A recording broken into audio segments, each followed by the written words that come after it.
his homes and You're not gonna be here? Huh? So out of character, if I didn't do that necromancy thing, would we have been able to bring it back to the cave with the killing and shit? No, I have to spell blocks. It depends because like your necromancy ability is kind of like a ceremonial kind of thing that you do from time to time. You've probably killed him like 7 or 8 different times by accident throughout your Friendship. Yeah, throughout Here, your drink life. this. Here, stand up while I cast a spell. Like there was one part where Date. point you're out in the stablery, you know, and he was following you, and like a horse kicked out, just like shattered him. And you had to like pick him up and take him back to the chamber to reassemble him and bring him back. It was a critical hit. He's got like a magnifying glass and glue. I'm just gonna put an odometer on the back of his skull. No. Just every time I fully died again. A notch your rib. No, a notch on the rib or just the date I died. It just Tip is number right 1. on the side. I think just a knock. No, that might make him mad. Don't tell him. Doing that popping thing. I'm hearing that too. Yeah, remember when he used to do that? Remember that? Sounds like It's the chick from Hereditary. it's a gremlin. Dude. Someone photoshopped Okay, that who little girl fed in him the up back away of after Harvey's 11? card. You feed him up all the time. It's good that sounds like my I can't remember the song, but I remember it. Ish. First one was good. I loved the second.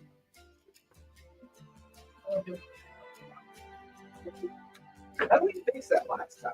'Cause it did it once before, like a long I thought time you- ago. There was something with the plug or something, or Like low on power, maybe. I don't know. Something you did something plugging it in or something. Or Try or unplugging switching plugging it. back in. Got plugged in. Have you tried? What? I Have you don't tried know. unplugging it and plugging it back in? Have you tried turning it off and turning it back on?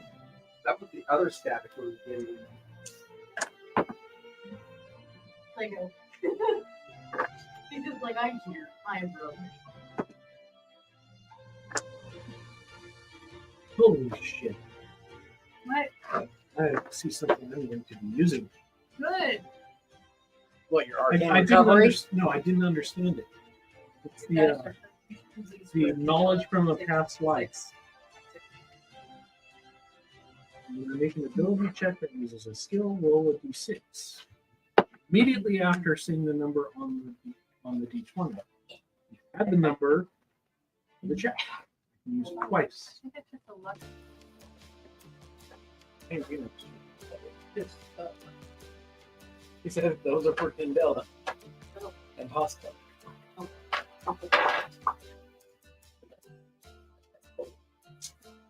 you know this. I'm probably getting Can you check me the She was yellow too. highlighter She was too visualizing making out with other stuff. Yes. Yes. Maybe it was in charge of you. Thank you. kind of a weird signal to tell you when it's low. No, I think it's just. I think the Bluetooth is attempting to connect, and it's static pulsing because it can't connect. Very better system.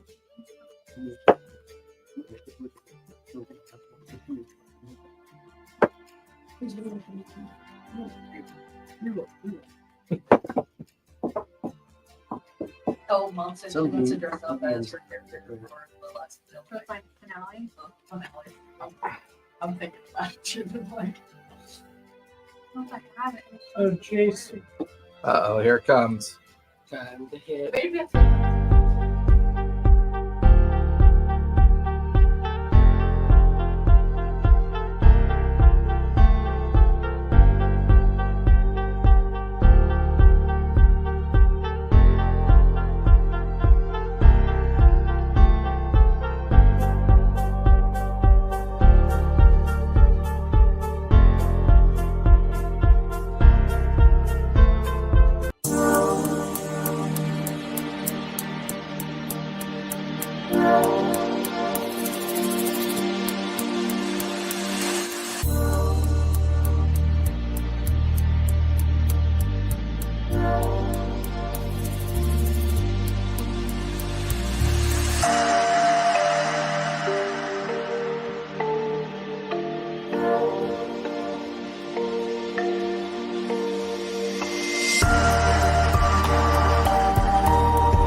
trying to get online. Mom, I'm trying to get I had online. a I was in a chat room. I had a friend that had changed the "You've Got Mail" thing to "You've Got No Life." So every time he checked his email, "You've got no life." I changed all mine to Bruce Campbell shit from Darkness and Evil. Give me some sugar, baby. Cheese on it. I'll- Groovy. There's I a, changed you mine know, there's to- a tribute song just to Bruce Campbell. No. Yes, Mine's That's like- awesome. I have it on my plate. I'll show you on the smart one. So when the It's just Bruce Campbell. Bruce Campbell. Wing. message for you, He said sir. that he made more when money you on would his do only the shutdown of your fans computer over the instead last of month shut and down he's noise, made during you his go, entire that's the career. end. Stop the program. Stop it. When you get those Bruce Campbell error for messages president. that popped up, it would go, sorry, you lose both the 3-piece suite and your youngest daughter. My favorite, I love it. My favorite episode of Monty Python was always the one where people who are afraid of yellow tape, and then they had the triathlon, the triathlons of different things. Yeah. Oh my god, I haven't thought about that in like forever. Oh my I god. joined one of the Baronies, the Facebook group. Yeah. One of the Baronies, and they had 3 questions. It was, "What is your quest?" So I'm like, "I seek the Holy Grail." "What is your favorite color?" "Blue, no yellow." And what is the Flight what's the speed. the flight speed of a- of an unladen swallow? African or European? I did that for one of the bridges on at Escondido Fair. I would actually stay there. What is your name? What is your quest? What is the ASD velocity from this one? European or African? What? I don't know. I am Tim. Someone call me. Well, that always Bring me a sugar. Yeah, that always ad-lib. reminded me of like every DM's conundrum. You approach the bridge, and this ancient wizard is like doing all this cool, crunchy stuff, and then you ask the name of the wizard. Tim. Even why his name was Tim? Because he got so frustrated by having to re-say his name after taking so many retakes. Yeah. I'm like, it's Tim.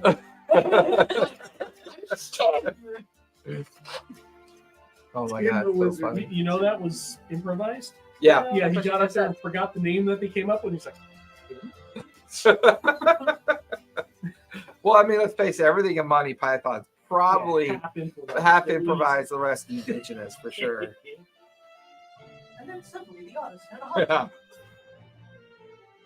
So, Your father. where we last left off, it's been a while.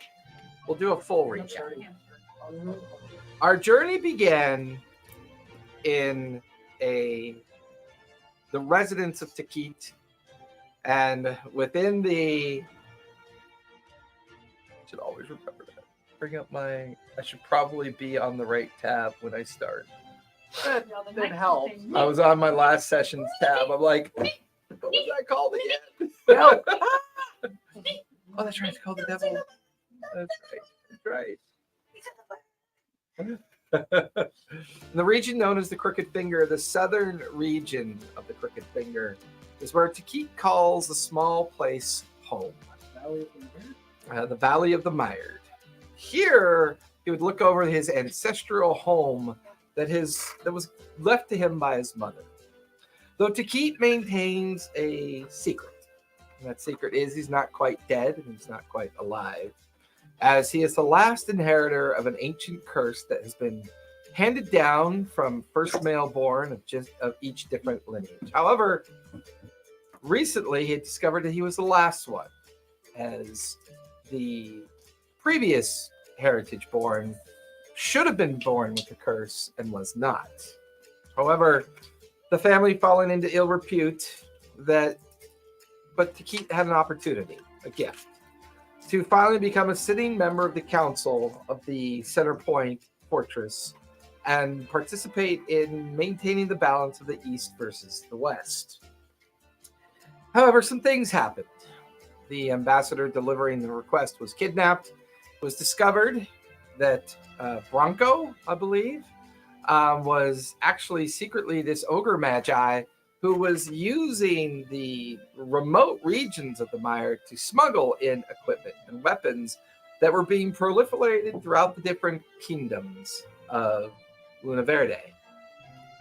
The equipment was stashed, and the journey to reclaim his name started. However, there was a brief moment there that a fragment of an ancient place called the Fae was discovered, and some time was lost. Bronco, not seeing Takit and the others return, had decided to move on to Center Point and back towards the Crown Spire and announced that Takit was not going to be eligible to sit at the seat. Meanwhile, a more influential arcane individual had gained that seat, although not quite the one that the leader of the Crown Spire was hoping for. However, it was decided that the team was then given the responsibility of sneaking their way into the Devil's Grin and eventually, hopefully, into the capital city of Char, with the intent of discovering what had happened to the missing spies and the belief that the organization and governing body of the Char might actually be involved as a point of origin of these smuggled items and an attempt to erode at the peace, especially since we're only a few months away from the establishment of the first new sitting council of Centerpoint. The journey out of the Crown Spire by secret brought the team with a caravan that delivered them to a jump-off point. What's at this jump-off point? They were near the edge of the borders between Devil's Grin and Crooked Finger and found their way in the Ashen Waste by foot and began their journey towards the Maddening Mesas. Once in the Maddening Mesas, they came across a T-Rex that was one of many things that they encountered. Strange kobold tribes and other kind of like clandestine organizations and people that lived in the Ashen Waste and the Maddening Mesa region. The team managed to evade the returning mate of the T-Rex after catching Maggot shoveling scrambled egg of the T-Rex eggs into his mouth and then carrying the final egg with them, which is what Richter basically did. Took the egg, not only carried it, but also still has the skull strapped onto his back of the other T-Rex skull that was discovered. But the team made it deeper into the Maddening Wastes, found a particular mesa outcrop that had the signs of a cave. And I believe we're on what day of travel? Did we just wrap up? Trying to remember when you guys left. I know you lost the 7 days. End of day 2, the team arrived to jump off point. Day 3, so you're wrapping up day 4 with the expectation of beginning day 5 of your journey. Since leaving, the Crown Spire.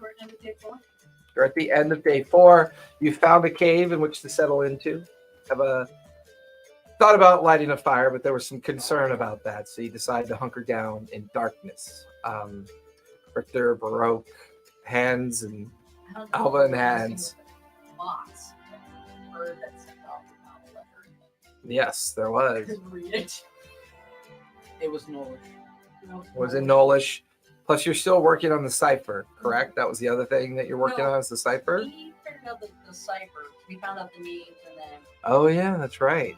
Okay. I was trying to see if Al was trying to see if she could cipher what is wrong to see if make a card that a golden bird just dropped off. And it turned back into another bird. But for now, you guys are settling in your long rest. Who is taking first watch? I think it was me and Maggot was going to take first watch with somebody. Because then I think I was taking second watch. With your brother? Yes. Okay. And you're going to take third. Because technically, you never really sleep.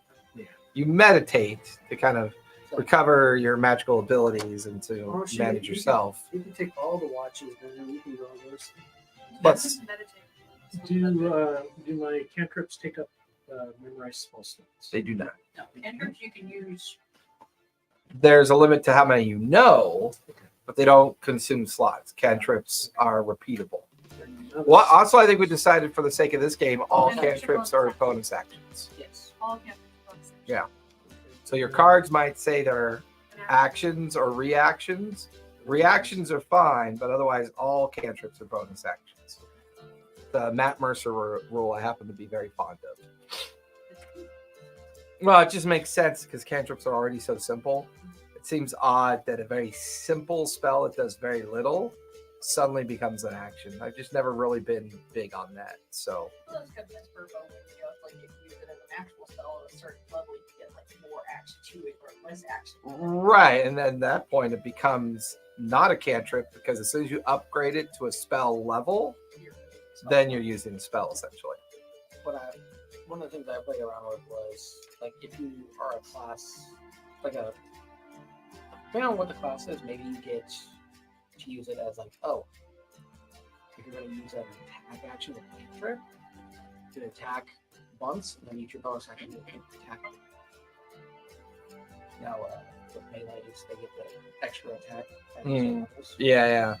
extra cast. Ooh, I actually kind of like that idea. It was a thought. It was a thought I was playing around with. But Yeah. I didn't want to implement it into my current game because one of my players has Bracers of Illusion, which gives them the ability to cast a cantrip and then bonus action to the exact same. I'm tired of giving him 10 uses, 10 shots of Eldritch Blast. Well, I'm like, I'm gonna I do have a group that discovered that they can have rings enchanted with spell store. So they would store the 5 rings with first or second level spells. So in a single action, they could do spell, bonus action, cantrip, because they could stack them. Yeah. It was kind of cool. I mean, I'd never make it too high level, but it's kind of fun. action. But I had one wizard, it was magic missile in the ring. He'd use magic missile all the time, and then it was bonus action, guiding light or radiant, a radiant ability for flame strike or whatever it was called. You actually pick on the rest. You use your spell power. We're covered. All right, so Baruch, you and I think me and Maggot. Maggot are up on first watch.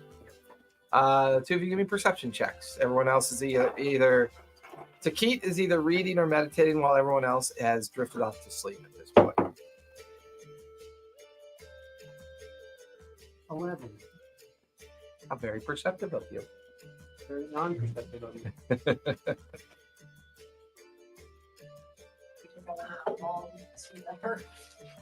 15. 15, 11. Nothing's going to go wrong for sure. No, not at all. Other than the normal nighttime sounds, the occasional roar of possibly a very discontent T-Rex off in the distance, either by height or by the fact that you chose not to light a fire, your watch goes, no problem. Who's taking the second watch?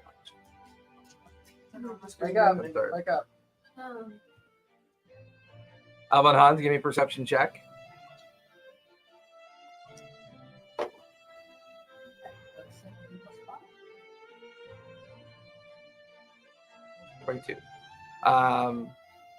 Once again, your watch, the normal nighttime sounds. The Maddening Mesa is quite vibrant with wild animals and a kind of unique desert fauna or flora for the most part. Yeah. I mean, there are sounds that are both familiar and unfamiliar through your watch, but nothing tries to scale upward. Nothing tries to get up into the cavern and into the cave entrance that you guys are currently at. And your watch goes by with no problem. So, I can imagine something because we were high enough, I could picture things like that scraping the wall or something. Or even, I mean, there's a point where you and your brother kind of look out to see some kind of large lizard, flat-bodied lizard creature kind of crawl up near it and then kind of crawl away.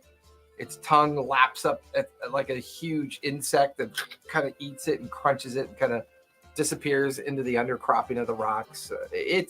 It's definitely more lively and more wild than the Ashen, which would also explain that the first entry point into the Maddening Mesa is when you start running into the different clans and tribes of both the strange little creatures, the little boggins, and then of course the kobold clan that kind of they would say they traded with you.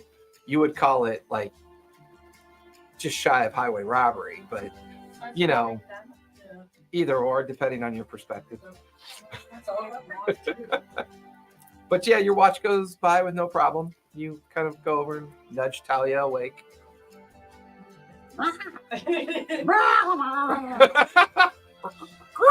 We like uncover the cage. It's like a big pile of magpie shit. She's got that little rock that they shove Yeah. the beaks on. I feel like my is the owl still like on her shoulder? Or, like I feel like my Her mom best- would just be like She thinks she has a best friend, but it's actually just a mirror. pretty bird. Pretty bird. Actually, he is a pretty bird. You guys wake up to see her in front of the mirror. Yeah. No, we lost. I know you did. You know those I think it's those little woodcock birds that like bounce when they walk. Yeah. Made you some dry white rice for breakfast. Oh, that's just evil. Sorry, I had to get confused. So you're awake for the third watch. Go ahead and give me a perception check, if you would.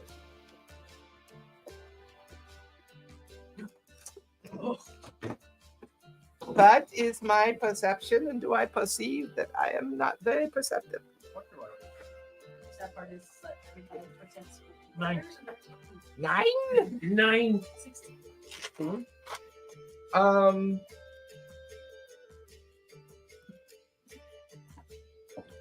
Give me a charisma save.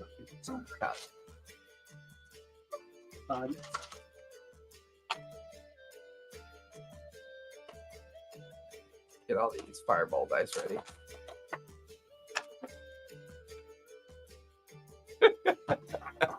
What'd you get?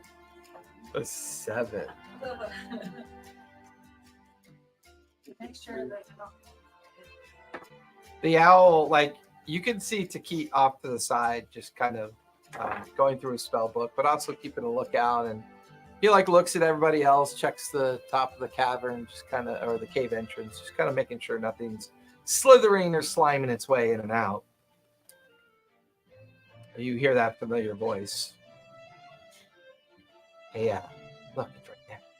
See it? Right there. Yeah, it's glowing. It's a little bit brighter than normal. You kind of look up and you can see it. You know, it's not that far.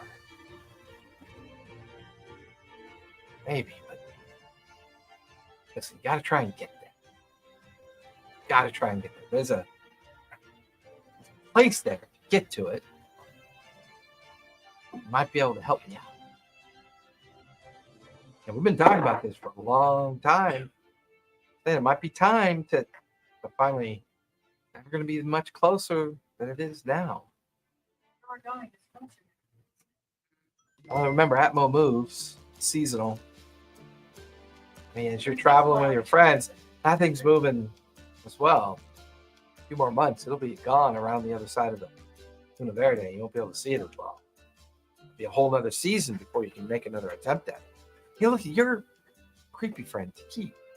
He's magical. He's got to have a way up. Got to be a way. I want to have a window. Well, no, yeah, the airships that come and go from there. I mean, obviously, make it. Yeah. But your friends are rich. They got money. Maybe get an airship out of Char. Take that airship up to Atmo. That might. Yeah, I think that'll work. It'll work. Maybe when we get to Char, and they're busy doing whatever they're going to be doing, let's just you and me go look for a way to get up there. We can do that. We can also see if everybody. Maybe they want to see out. Show them out. I haven't been back in forever. Yeah, maybe. And besides, you might need to use them as a scapegoat or a diversion for when we get to Atmo. You just never know. It's always good to have a safety net. Always good to have a safety net. Well, I mean, it's not going to be easy getting back up there. And even once we do, the place I'm going to have you try to sneak into, it's getting into the engineer's quarter isn't always easy. Yeah. Yeah. See, there's a little dwarf fella that lives up in that. Don't want to, the owl looks around. Don't really want to mention its name now. Because if I do, and if they try to peek into what we do, and then you have knowledge of them, it gets risky. So, needless to say, he's really, really good engineer. He's really good. Practices something called artifice. He's a practicing artificer. He has a knack with taking luminary shards and other magical stones and infusing them into devices and making them animate or function for special requirements and special purpose. No, I don't want to tell you his name because if I do, it's gonna get. It could be a problem. Just keep it in mind. Once we get to Char, start looking around for a way for us to get up to Atmo, because you're right. Once we're in Char, that may be our closest point to at least trying to get up there.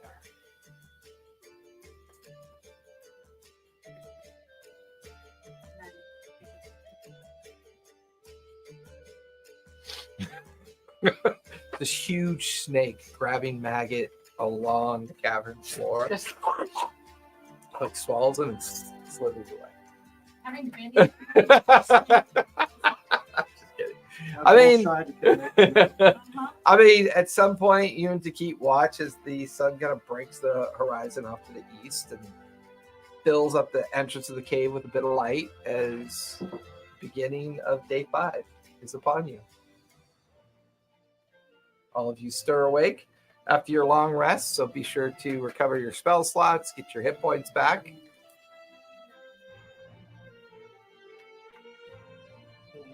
Fourth level, how many spells should I have? Total. should be on. Maybe beyond. Yeah, but you said something different. I know so many, but Yeah, you can either know them or learn them. So you either know a certain What amount of level are you? spells, and then you daily learn okay. or utilize I saw. spells. cantrips. Slot. No, you should know 4 cantrips. Yep. Okay. And 4 first level, 4 first level, 3. 3 second. Okay. So That's the amount of spell slots. But spells known or spells prepared. Just say it. okay, cool. Thank you.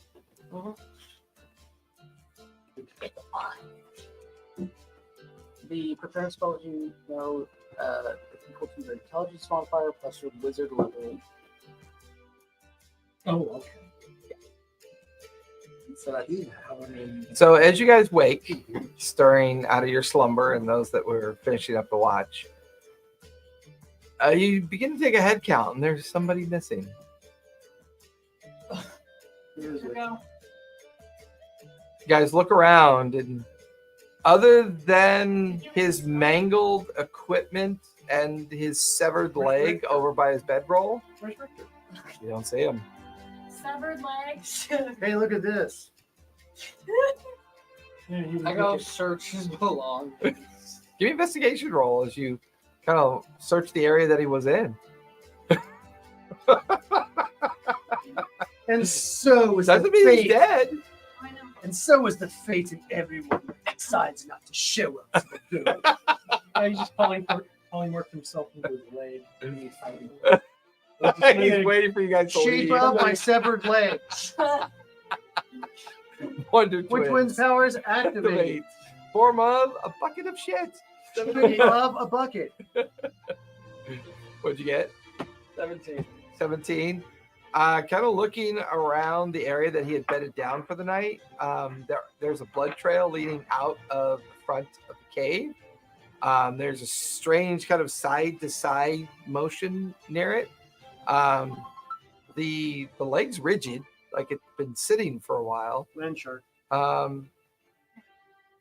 Land shark. there are small foot pads along the edge as well. like little, Remember that? like kind of little imprints of feet of like There. small talons. So almost like something with small feet, kind of like slithered in and then slithered out. You stop. The image of a giant centipede. Quite apparent. Just drop down, down, and I think it was eaten by a big noodle bug. Guys, What is it doing? What did I find? it has this drop down screen, Uh-huh. and it just drops down and doesn't go back up. What? And so it blocks part of my character sheet to be able to see. Is that an iPad? Yeah. That'll do Oh, it. there you go. Now it went away. I can go back out and go back in. Refresh the page. Did you have You unfortunately, well, there's not a body. There's just a leg. You don't see any of his equipment because he had fallen asleep in his equipment. The skull is there, and so is the uneaten egg because it was kind of set off to the side. Is there a pathway rubbed out? Out of the cave entrance. It happens out here. It We just got to keep From moving B on. to NB. It was the Oh yeah. gummies. It was the gummies. Like I said, play the victim and you won't be the victim. You just got to keep moving on. It didn't happen during my life. He's like, you're honestly, you were so like into your books and just kind of, you don't even remember if he was there during the start of your watch or not. It was just kind of like that. His head like sticking out of Snake's mouth, and he's going by. He's like, "Help me!" It's like, "Oh, hello, Victor. Good evening." No, it was, the leg is left, so it was definitely head first. Yeah. Okay. Yeah. Yeah, you get Snakes the usually eat things whole, so I doubt it. It was something besides a snake. Baroque kind of describes it as a large Land maybe shark. centipede No, or it's- millipede. It's a noodle bug.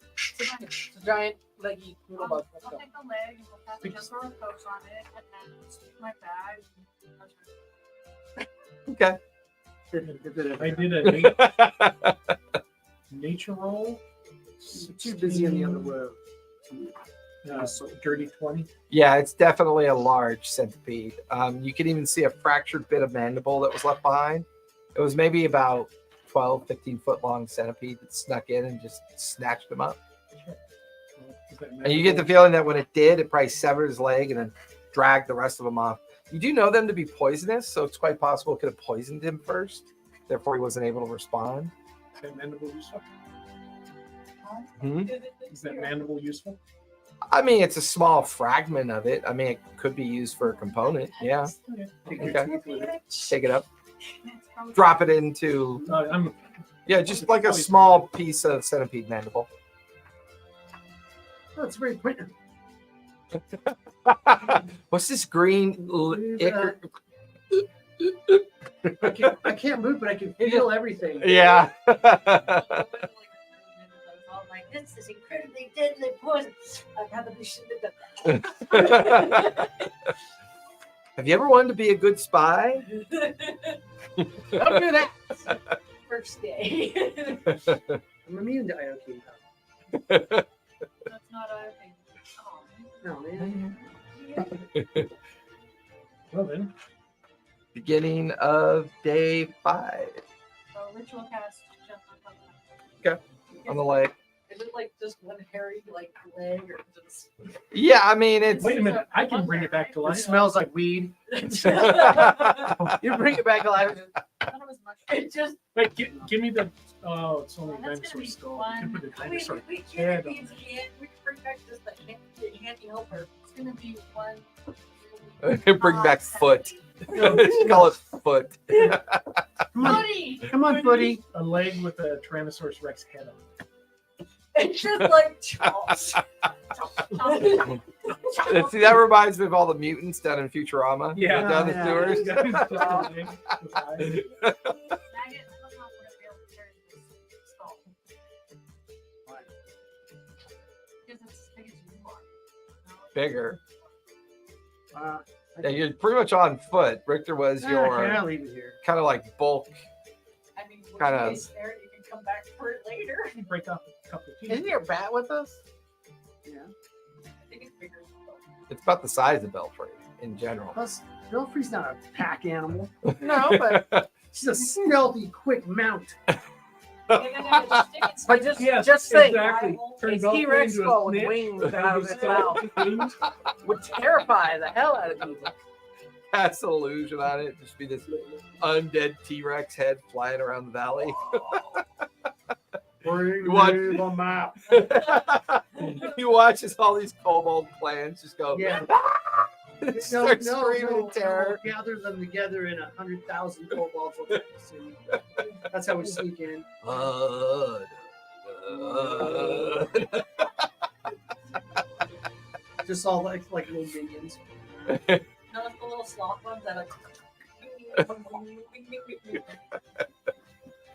So what are you Alright, guys well, I'll leave it doing? here. Okay. Eating some egg.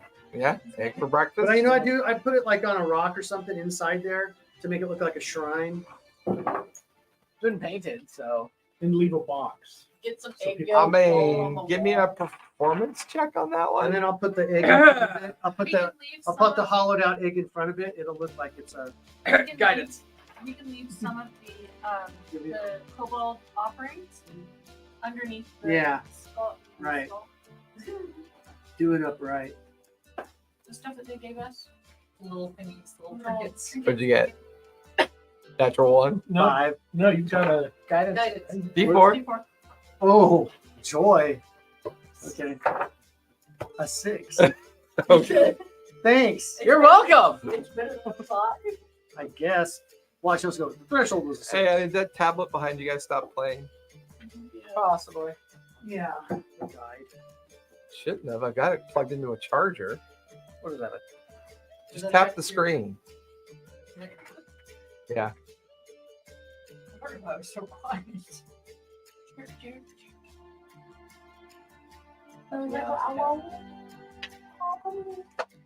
Oh, it completely stopped playing. That's weird. Was It it updated. charging? Probably up there. Let me see. It's like it. Yeah, it's almost like it. No, honey, that's not it. You just give it to me. It's fine. Just give me that. Lord, hand it to me. It's not even on the same start page. That's weird. It just died. How do we set that? Because it says 30%, 32%. Better.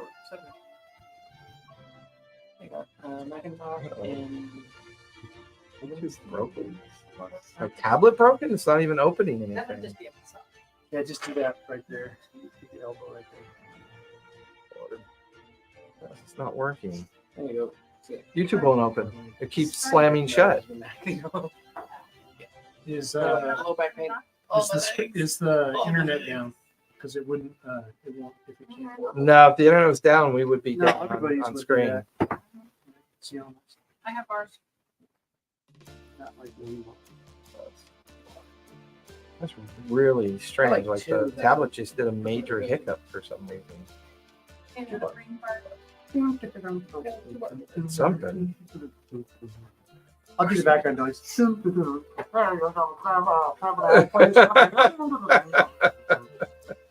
Yeah, no, the whole thing just quit. Like all the different apps, like everything just quit. Weird. Restart it. No. So try turning it off and turning it on again.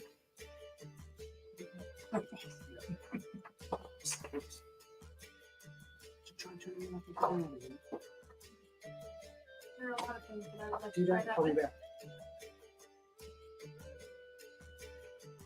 Pieces out there. Yeah, it's just I don't understand why this tablet does that sometimes. It's just sometimes the tablet just dies. Is that Samsung? Yeah, but it's an old Samsung tablet. I think it's like 5-6 years old. So It's It is. old. It is Wait, called wait for Black Friday and unsupported. get one of these. It is I unsupported. can't even remember the last time I updated the OS Fire. on that thing. It's That's probably really like OS That's 1.1. So you guys gather up your kit, have your morning routine, and come out of the cave. Back on the trail. I was All right. Who's got the map? Who's got the map? I think Maggot does, right? I do with Eagle Sight. Yeah. Give me perception with advantage as you start charting out the next leg through the maddening mesa. Got it. Don't waste your guidance on me. It's a cantrip. Thanks. There's concentration. 17. 17. Looking. Oh wait, perception. No, survival actually, Oh, survival? because you're using the map.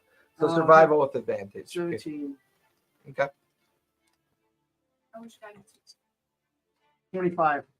25. Bardic Nice. inspiration. So as you pour, while everyone's packing up and getting ready to go, you've got Belfry right next to you, and you're kind of leaning on Belfry's back as you kind of pan the horizon and look at the map and pan the horizon and get the feeling that the trail that you're currently on, which is kind of like winding through the different mesas and like mini plateaus of where they kind of either come together tightly or expand, feels like you're going to be in this part for at least one more day. And this should take you on the backside and the beginning of Crater Valley. And once you're in Crater Valley, it's a day south, and you'll be coming in the opposite side of Char. So you're only about maybe 2.5 days from Char, coming down through the Cratered Valley section, so they'll think that you're coming from the north in case you get spotted. Okay. All right. I'll pick out the best route Okay. and tell everybody what's going on. So for the first half day of the journey, somebody roll a d20, please. Kyle should have started this party. Yeah. Your newest undead party member. Let him roll shitty. You changed your Us. name to- A 6? It's gonna be one of those nights. No, actually, a Not a 6. one, It's not a 20. it's a calm, relatively calm travel day. As far as The weather is warm, but not too uncomfortable. But for the first half day of the journey, nothing untoward goes on. Everybody give me perception checks as you make regular perception as you make the journey. I don't know, shit. 21. Okay. Dirt. It's just with advantage because it's got the map. Are you flying while they're all down on the ground? yeah, I can do Okay, you have advantage then. 21. Something. Hans, what did you get? 25. Okay. I got a 13. 13? 18. 18. Okay. Right. You do come across signs of creatures that would have normally crossed your path, but their game trails seem to be a bit old. Most of the flora that you're walking in and amongst is like shrub brush and like thorny brush and other kind of very, very arid climate style, Fairly difficult. They're not difficult. No, because right now, Maggot has you guys following a particular trail that he's kind of scoped out between his map and being at height. So he's got you on what he feels like might be a smuggler's trail. There's Because it says a sign that says Smuggler's Trail with an arrow. Mostly because as you're like circling up above and then coming down to guide them through this kind of, it's just too well worn. It's like there's a lot of obvious like foot traffic that's come through here. You begin to get the feeling that maybe the master spy that you met with may be the direction his original people came when they originally were inserted into the capital city of Char. And it's got that vibe that between your map and your knowledge of what you're beginning to see here, you're coming out of the southern region of the Maddening Mesa, and it's now taking you more towards the central northern region of it. And to a certain degree, every now and then at that height, you could see these huge geysers off in the distance, just kind of pop up from time to time, which is telling you you're getting nearer to Crater Valley. Okay. second half of the journey. So while we're Mhm. walking, can we be talking? Of course. So, wondering what to do about hiding my visage when we're in town. Just pulling the That's why hood you have a forward. Should be 30 feet past. Yes. Maybe I should just. You have one and I have one. Maybe Yeah, I I should have just one. wrap my head in bandages because Activate mine and I, Apparently there's a- I now look like Richter. guys, okay. Yeah, we all, you- and I got Yeah, I think the had- dwarf gifted it to you guys as part of. It's no attunement and 1 hour of disguise self. Even though you guys don't exactly need to attune anything Well, anyway. my thought process is we're going to be there more than an hour, and Yeah, people then are you going to just, be like- seeing my face split from one thing to another. Maggot. Why don't you split up those arms? No, pretty maggot. You're up here. Oh, yeah. But yes, that was my thought. Do I want to wrap my face in Maggot? bandages or put a hood on? This guy's back. Look good. Flip the hood of your cloak and then you flash every hour. You That's just just a slice. sneeze or something and you'll I reset. fly by, wait far away. Okay. Use your cloak. Put your hood on. Well, that was Well, my this thought. guy's self-fulfilling. That was my thought. Okay. Very good. Yeah. And then if somebody says, "Show me your face," and you can Which the boat? hat, then you can use it. You just see a little bird hat. I fly directly to the city and say, "There's a group of spies coming. Thanks for the money. Finally got some money. Oh, they have plenty of like oatmeal. You will know them by their oatmeal." Second half of the day's travel. From your vantage point, as you continue to guide the group forward, give me another perception check with advantage, if you would, Maggot. How far away from the point? Come on, Siegfried. Come on, Roy. He's hovering about 30 feet. Find up the in tiger. Guidance. Okay. And a D4.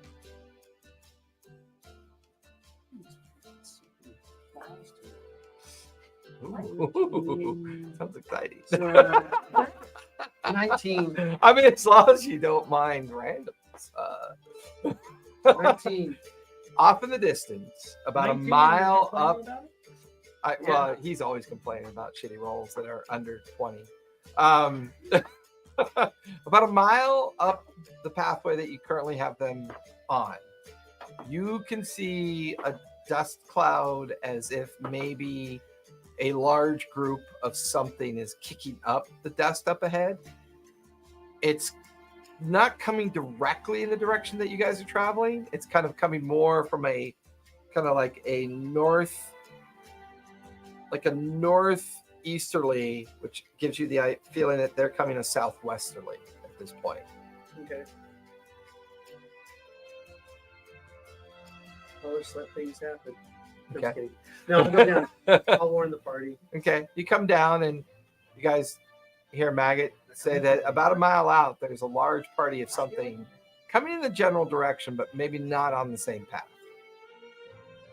We want to build a stealthy- We should probably continue a little bit farther and then find a place to hold up. Maybe we should insert ourselves into the group. If they're heading towards Char. Only the I two can- of us. No, no. Maggot They're coming fly from that on. general direction that you've been going towards, No, but they're coming in such a way that they're probably not on your same trail. They Yeah. might be using a different trail, but coming into the area that you're in. All right. Well, we'll just grab them in the center, like at the waist, and then Just they, like the coat just falls, kinda- and I feel like I cut them in half. No, you just grab one. You just make a split. when I can use the spyglass to actually see what they are. Okay. Then when they're that close, which I think you can see 3 miles, right? Mm-hmm. So And they're currently a mile out, so okay, they're a mile out. So then I'll land. and there's plenty of there's a variation of mesas and plateaus nearby. Yeah, You're just guiding these guys through one of the more narrow bands that's winding through it. yeah. But you could perch up on one of the tops and kind of see if you can get a better vantage point as Yeah. they keep going, and you keep an eye on whatever's coming your way. Yeah. That's warm. Give me another perception with advantage.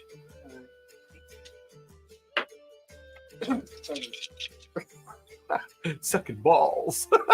That'd be fun. No! A 1 and an 11. See? That'd be 4.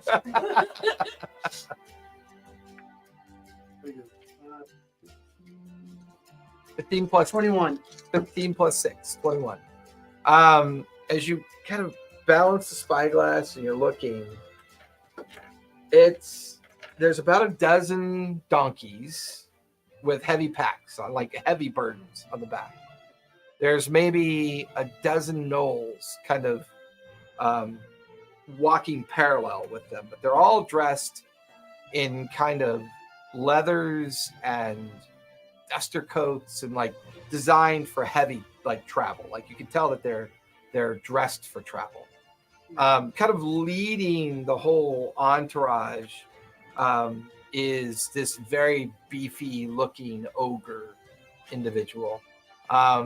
But he's from the waist down, he's like wearing like leather armor, like leggings and boots. From the waist up, he's wearing kind of like the remnants of like lizard skin. It's kind of like protecting his chest. He's got a long kind of single ponytail coming down the back with like tattoos kind of all over his skull or his forehead and face, and he doesn't look exactly like the other one you remember from the kidnapping, but there's some similarities to their appearance. Maybe another one, or at least someone that might have shamanistic abilities. But it's a pretty sizable group that seems to be hauling a lot of equipment on the back of a string of donkeys through one of the other kind of side trails. All right, I'll report back. Okay. See. A big dog. Yeah, like a bipedal dog, yeah, like basically. a hyena looking thing. No, think of a werewolf. Yeah, more like and a then hyena. Add mange. Yeah, I'd say more like a Rabies. hyena. Yeah. Yeah. So, add a werewolf, add mange and rabies. Very funny. So you guys watch as Maggot kind of lands kind of while you're walking and kind of reports in that everything he just spotted. They're about a half mile away now. But once again, doesn't feel like they're going to cross your path directly. It looks like they're taking a different trail that's maybe a quarter mile off to the right of the trail that you're currently taking. Let's hide in the defensive position. Give me a survival check as you look around. Everybody? Anybody who wants to look, yeah. Is it survival? And he's like, I just turn them in now. I'm free. Guidance. I just turn them in now. I'm free. And that's where we'll end it, folks. Yeah. It's Okay. 15, 10. 17, 10. But I did use my mini. Okay. Memories. All right, what was 17 knock? So it's 17 Got a lot of 2 goods, plus that's 4. 23. So They got a lot of goods. We could attack and take the goods. How many were the gnolls were there? probably about a dozen. He said there's a Dozen dozen gnolls donkeys and the like, giant a ogre. gnoll. And then the very large ogre looking guy seems to be kind of just like he's got like a staff across his shoulder and just seems to kind of be leading the group deeper and deeper into the trail that they're taking. Okay. I already sold that road. I'll let him go there. I don't know. I'm not for letting him go by. Oh, the one Looking, I mean- I'm wearing the magic. looking around as a group, there are plenty of places to hide. Not a lot of the places have good vantage points, and some of the vantage points don't look like they're good hiding places. It's this weird kind of hide over there, but then I'm not going to see them if they come this way. You're still not even sure if they're going to come directly this way. You feel like you may have to like get further over into the other trails to even find a spot to watch them pass by. Otherwise, if you stay on the trail you're on, you may just pass them without any of you even noticing each other. Okay. Whatever you guys want to do. Just stay on our trail, and if they come, we kill them. Let's go. Pops on top of Okay. it. Yep.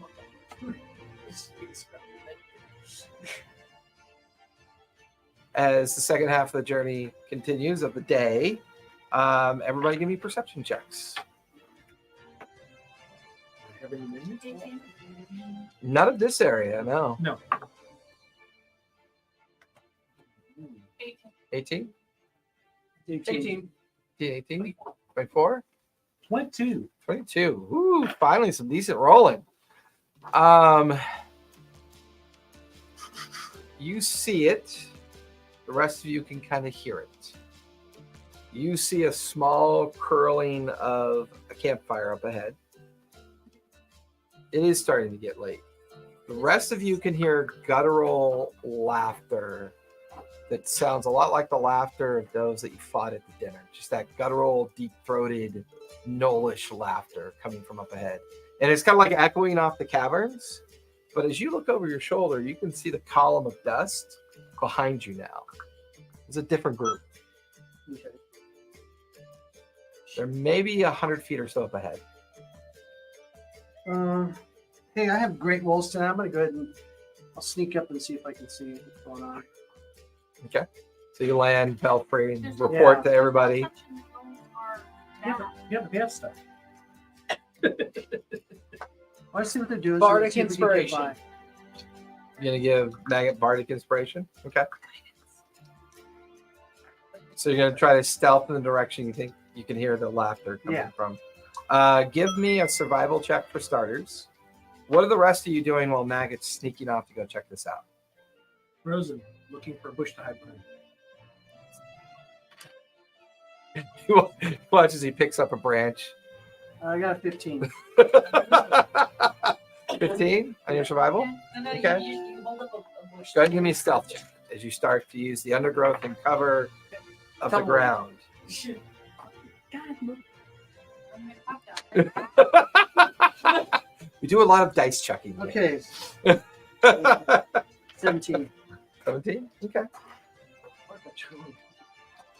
Because you're kind of like, well, you leave all them behind, kind of like they've all kind of, as the last of the sun is kind of, as the last of the day sun is dropping down off the horizon, and you crawl away from where they're all kind of just stashing themselves in like shadows of rocks and just staying undercover until you get back.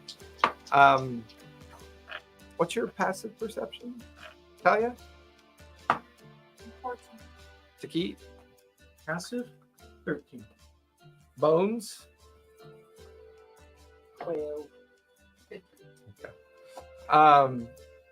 As you crawl deeper and further, and every now and then you stop as a snake kind of goes by, the guttural laughter is getting heavier and more noticeable. And now you can smell a campfire. You can smell that they're probably cooking something because you can smell meat kind of wafting in your direction. You get to an this bugbear's good. It tastes like disappointment Give me and that anger. leg. Give me that leg. Give me that leg. Oh, and suddenly, what's all the weird colors? Why? Why can I smell sound? Why can I smell music? It's so quiet, it's loud.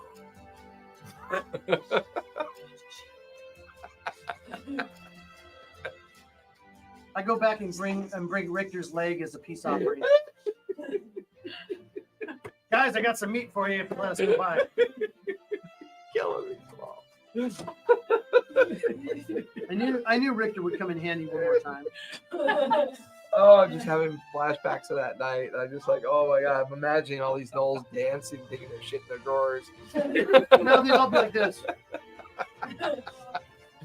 As you just kind of push aside the bracken and thorny bushes that you're kind of The sitting in, legs of the Nolir. and you can see the first thing you notice, which is a little strange, you see a small cage with a figure in it, but you can't quite make out the figure. It's a small figure. Is it a one-legged figure? No.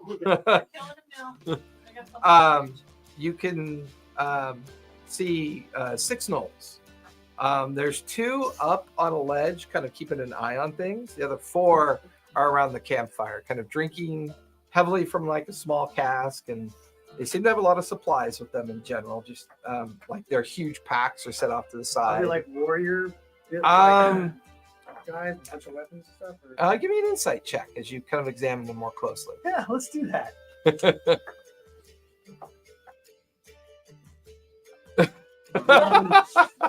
Like Kyle's gonna come back next week. I found all this in my dog's shit. 13. I think these are your dice. 13. 13? They carry themselves with a bit of professionalism, but they're very much dressed for travel. Okay. Do they You remind me obviously of don't the way? speak their language, right? You don't speak No, Nolish, right? But do they remind me of like the mannerisms of the assassins that attacked us? No, not that. These are, Not that fanatical. yeah, these feel like you catch little glimpses of their behavior, their guttural language and their laughter.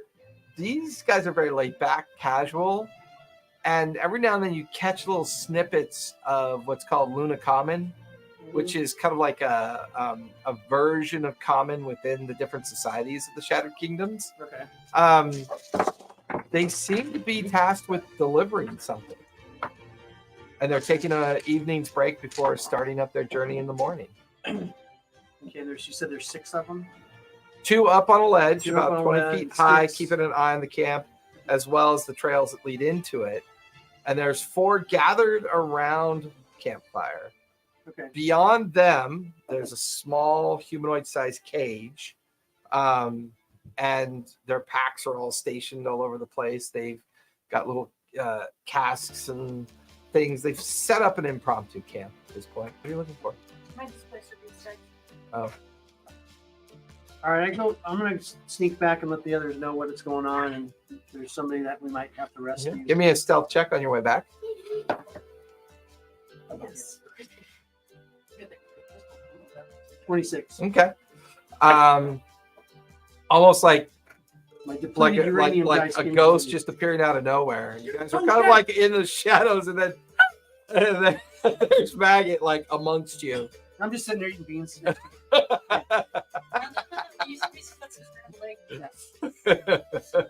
Still good. When Maggot comes back, it's now dark because you guys don't really have a campfire or anything lit. It's still clear out, so the starscape and everything's giving some nighttime light, but not a lot.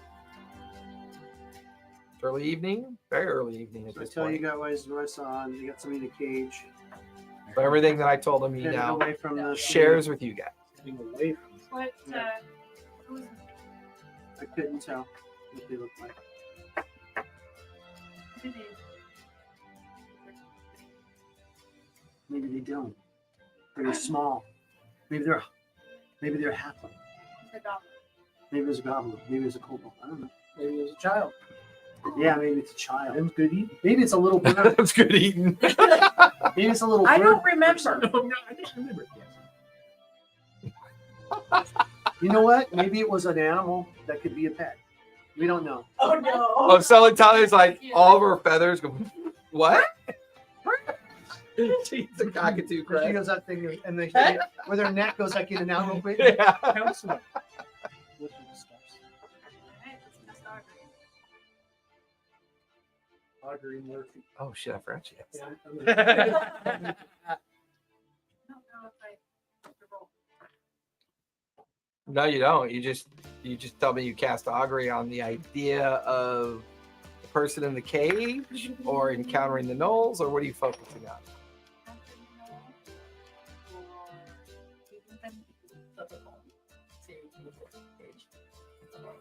There is a cold breeze followed by a warm stillness, which from your interpretation is this is a fated event.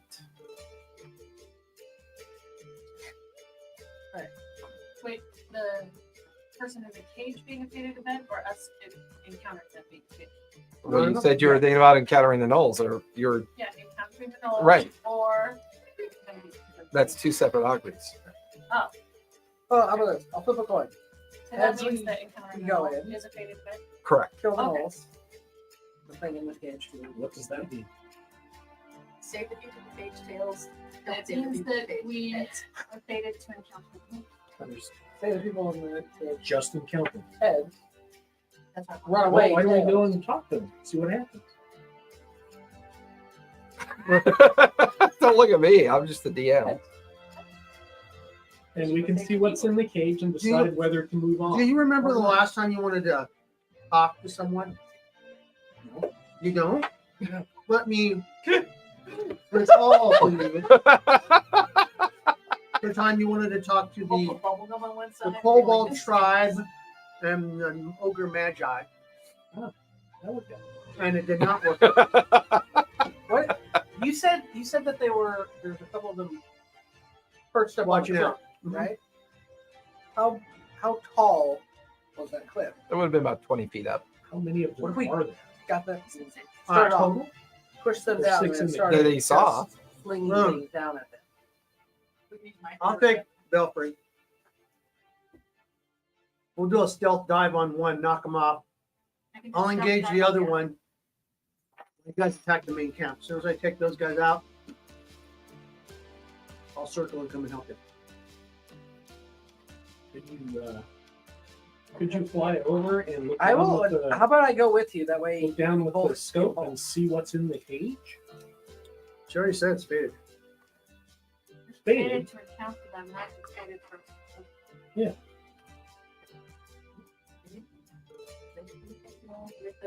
Oh, I got- Everyone be no, quiet. I'm gonna flying. take 10 and I'm gonna cast it. but I gotta. So as you guys kind of like plan back and forth, you hear coins being flipped. Talia kind of gets back in that meditative ceremonial state. She takes the 10 minutes at the end of the 10 minutes.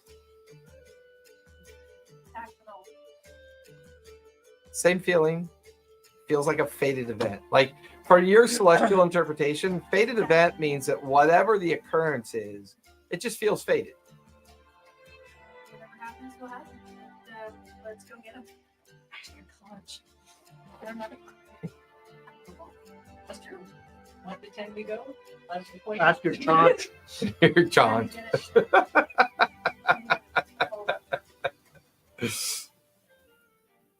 What did the chick from Jersey Shore used to call it? Kuka or You know, something. I never Something that had herpes in it. No, it wasn't that. It was very much a cultural word. Choach. No, it wasn't that. That I know it wasn't that. I was watching some old episodes of Jersey Shore. Like I was just randomly skipping through YouTube, and one popped up in my feed, and I'm like, "This used to be popular." I know. I'm proud to say I have never There's a seen. 3. We go attack. So what's the plan? Attack from the sky. Yeah, I'll sneak up because I'm gonna Okay. attack from here. Okay, so you two are approaching. It's dark now. It's taking you guys about hour to kind of, Hey, it's getting pretty late. To keep.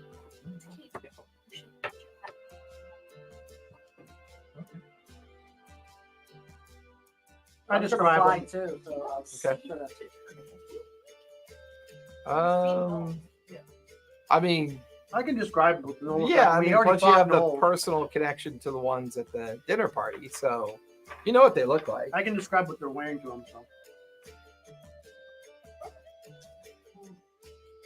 we don't need 2 DMs, okay? Let him fuck us up. He don't need anybody else. He don't need help. Because I guarantee you, these aren't normal gnolls. They have superhuman So feet. I'm gonna use Trench. that disguise for like her, Okay. except without the red. Okay. Just all dark feathers. Okay. No clothes. Okay. Aarakocra are not in this area. Yeah, but it's night. Going for another fly. Did you have And then- an endpoint? Mostly black. I'll take off on. But I can change it with the no, just all black. All black. His snake was not black snakes. No. A large man. What's the flying snake? Quetzalcoatl or? Yeah. Quetzalcoatl. Yeah. Be something that's scary in the sky. So what's the plan? You're going on. I'm gonna go up Belfry. and see if I can find like an escarpment I could watch perch Okay. on Okay. with Belfry and his watch to make sure that they don't get they don't get seen, or if one's gonna see him, I can just swoop down and hit him. And then when they're in position, I'll use my thing to look. When they're in position, I'll dive down on the first knoll Okay. and see if we can just get like a strike on them. Is everybody paired up with the maggot at this point? Okay. So you're gonna pair up with maggot as you two focus on the plan of taking out the sentinels at this point, the guards. Okay. What are you three doing? 5, 4 doing? 2. How can all the so we're gonna try to sneak into the shadows, kind of see if we can get in from behind, like in the dark. Okay. Stealthily sneak up. They'll probably follow them. Same thing. I'm just gonna be like, trying to, yeah, above like. Okay. I need the 3 of you to give me survival checks for starters. And I'll kind of describe how I got over there. To them too. 16. I can do that. Okay. 16. So that they could Okay. run with me. 21. What's that? So as you two fly up and start heading that direction, you'll take the lead slightly with Talia like right behind you. You just said survival. Correct. Perception with advantage. Perception with advantage as you start getting closer. You can still see the contrail of the smoke from the fire, and it's kind of lighting up the distance as well. 25. 25. As you get close enough, it's bright enough out, you should be able to see their silhouettes. Mhm. You do not see them anymore. Like, you don't see the 2 guards. Mhm. You're coming from a different angle this time because you're Mhm. coming from a different angle and higher up to get the jump on them, Mhm. knowing that they'll probably be looking off in different directions. The closer and closer you're getting, you begin to realize you don't see them posted up there anymore. I'll look down there with my spyglass to see if I can see him at the campground or whatever. Yeah, you start get close enough to, as you look at the campsite, you can see that there's a fire. There's 4 individuals wrapped up in blankets, like on the ground. Mhm. But you don't see any sign of the guards. You don't see them. With that perception check, you can see these guys beginning to start their way in the undergrowth to get close to the campsite. Mhm. But you get a weird feeling. I need stealth checks from the 3 of you as well. There's something wrong. Okay. Something weird about whatever's going on there. Maybe it's an illusion. Not Dirty close enough 20. yet to see that well. Maybe it's an. I'm thinking it might be an illusion. Dirty 22. 20. 21. 21, what'd you get, Vicky? 20 dirty. Oh, nice. Mhm. Okay.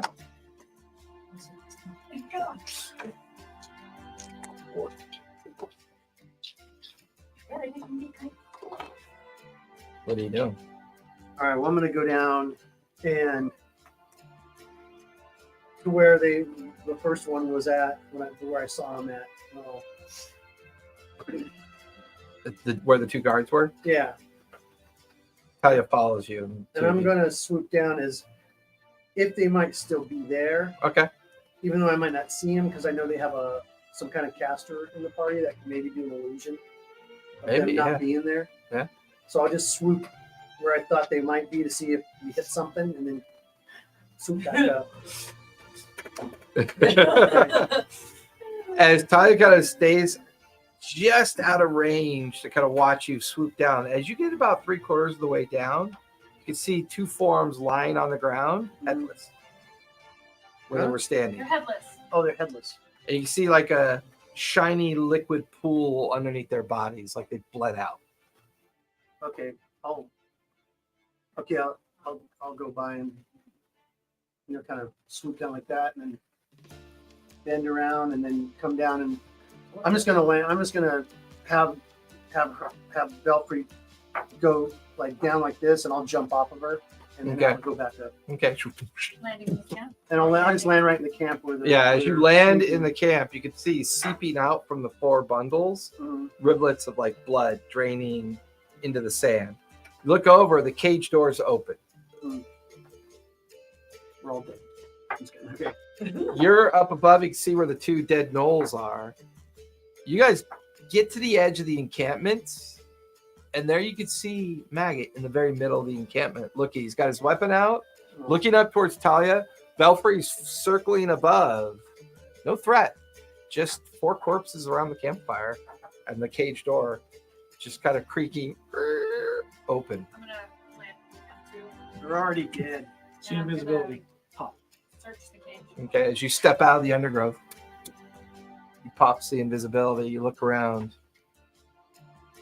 Like right above the cage is a small glowing orb of translucent arcane energy. At a moment that you see it and you look at it, it winks out. Where's the? Recognize it?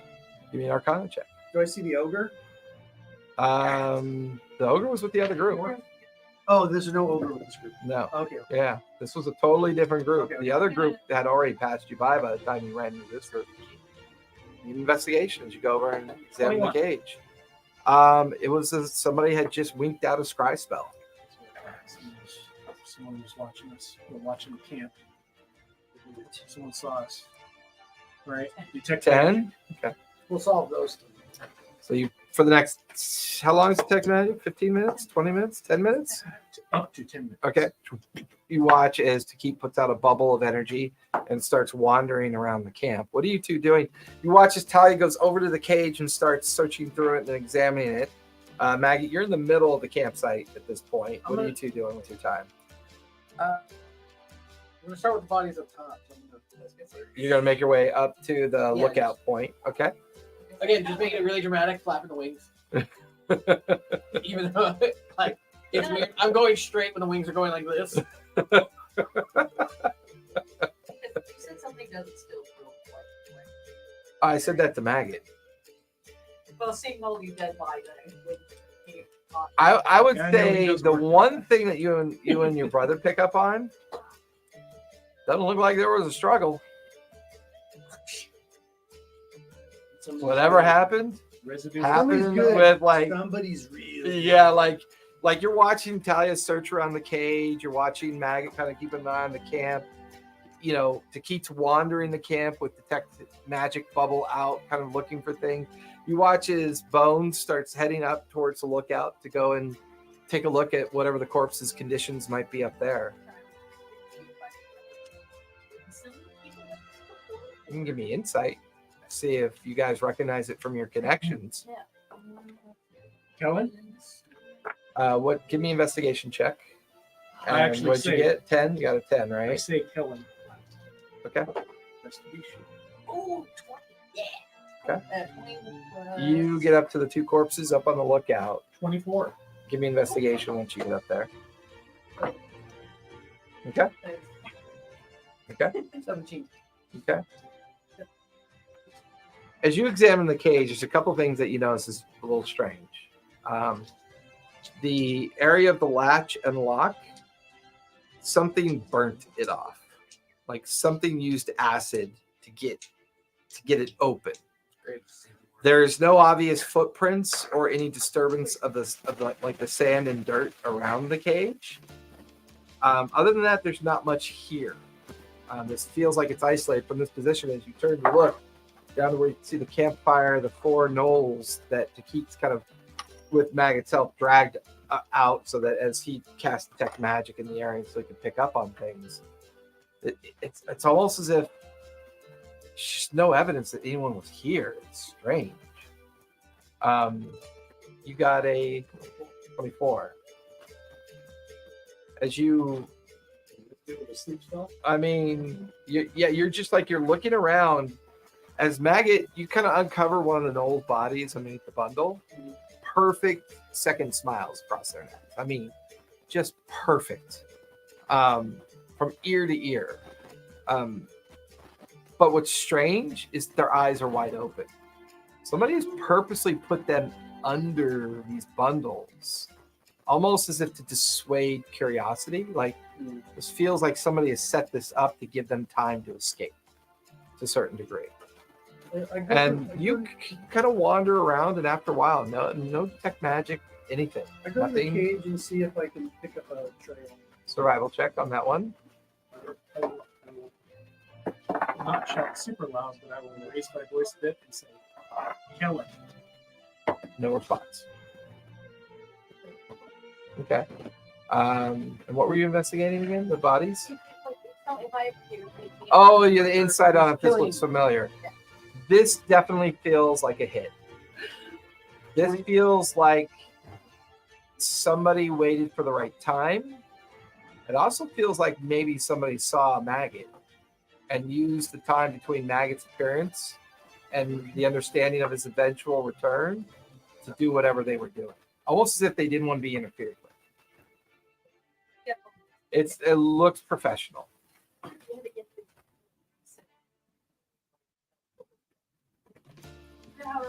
Is there a signature? There's not a signature, which in itself tells you a lot. This is not someone who's interested in being recognized. I'm gonna put that. I got a 24 on my survival. Okay. As you are up on the lookout point, underneath some nearby shrubs, you find the heads. Give me a medicine check as you kind of examine the bodies and the wounds. Give me investigation. You start looking through the bodies. Yeah, I'm going to start digging for 17? for goodies too. Whatever took their heads was like cauterized it as it went through. Who? Flame string. Possibly, maybe. You're not really sure. Like, okay. There's not a smell of char or any kind of fire, but whatever it went through so quickly, it just sealed the wound as they went through. How big's the cage? What kind of a It's being? 5 foot tall, maybe 2.5 feet in diameter. Pretty small cage. What races would fit comfortably? Anything medium or small lineage would fit. Everything. I'll start checking in the cage for. I can give you investigation. I'm gonna bring the heads with me. Yeah, what'd you get? 20. Natural 20. Okay. Sorry, natty 20. I got a natty 25. Okay. Just- Collectively, you find their weapons kind of tucked underneath their bodies. You collect 4 long swords. You collect 5 daggers, 2 crossbows, 34 char gold coins, and 12 char silver coins. That's what 4 bodies find above. Mm-hmm. We'll get to your search here in a How many minute. silver? 12 silver char coins total. One of the bodies had a larger than normal kind of like bag like on their hip. That is completely empty. And it looks rummaged through. Like somebody got in there, took something out, and left the signs that they had gone through it. No, it's a normal hip bag. But, ooh. Oh, I don't know if you would notice this. What's your passive perception, Maggot? Because you would have. 16. 16. Your passive is high enough. As you notice, Talia is searching that body and looking at the bag. While she doesn't recognize the strange kind of letterings on the bag, you recognize it as thieves' camp. It's a message parcel. And it's labeled in thieves' camp with the name Jack Size. Alright.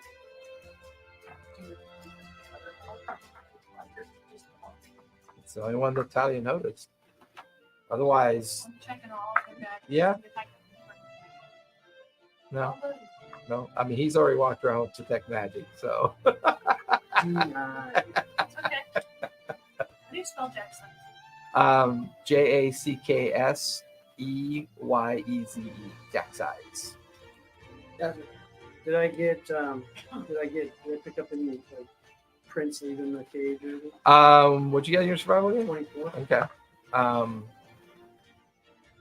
You find a small set of footprints barely visible. They get to about 3 feet away from the cage and they just stop. As you examine the interior of the cage, there are scrapings on the interior of the cage, as if somebody was just kind of passing time and scraping at the interior, Bored, like picking just at it. bored and picking at it. And there's 2 initials carved into the interior of the cage, L and R, carved into the interior of the cage. What'd you get for your investigation? Oh, guidance. 16, 17. You find 2 longbows just kind of lying off to the side, 24 rounds of arrows for each one, small dagger, small short sword, 24 char gold coins, 8 silver char coins, but no other, just some odds and ends of their own personal possessions. Generally, going through their packs and everything reveals a lot of just kind of traveler supplies and things that people need that might be crossing a great Those, distance. like, these ones have those dust burners. They all have the duster jackets that they would, which is kind of a Charian standard. I mean, it's a very common garment for people from Char and the Devil's Grin. Whether it's hot or cold, they just always seem to have these leather dusters on to keep themselves protected. Okay, pull those off. And then I'm gonna chuck the bodies off the side of the Okay. As you guys are going like searching around here, as 2 headless gnoll bodies crash to the ground. and I come flowing down with The heads. the heads in each hand and one of the dusters over each arm. I'm gonna take their food that Yeah. they have because we want more than just open. It's mostly dry goods and travel rations. Nothing too fancy. And whoever was in the cage carved some initials, LR. This was definitely a hit job. Are they? Question about the initials. Are they like freshly carved? Yeah. Hard to tell, but I mean, So we're picking up this. somebody was picking at the bars on the inside. And the other thing too is you notice on top of the cage there's a chained loop. There's a backpack strapping on it as well, and that's when you guys start looking around. You're like, Something big. something big was carrying this cage, and it is not in the camp. And you don't remember seeing anything that big before. I start looking for big feet. Nothing around. I'll go back to chat. Okay. There's no magic. Speak with Can't Dad. find any magic. So you can't speak with Dad on the knoll head. Then, Okay. hey, wake up! Yeah. Oh shit. Oh yeah. Oh, are you dead too?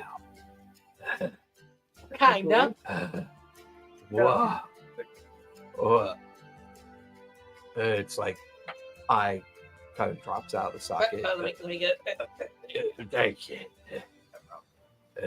So whatever was in there turns it to the cage.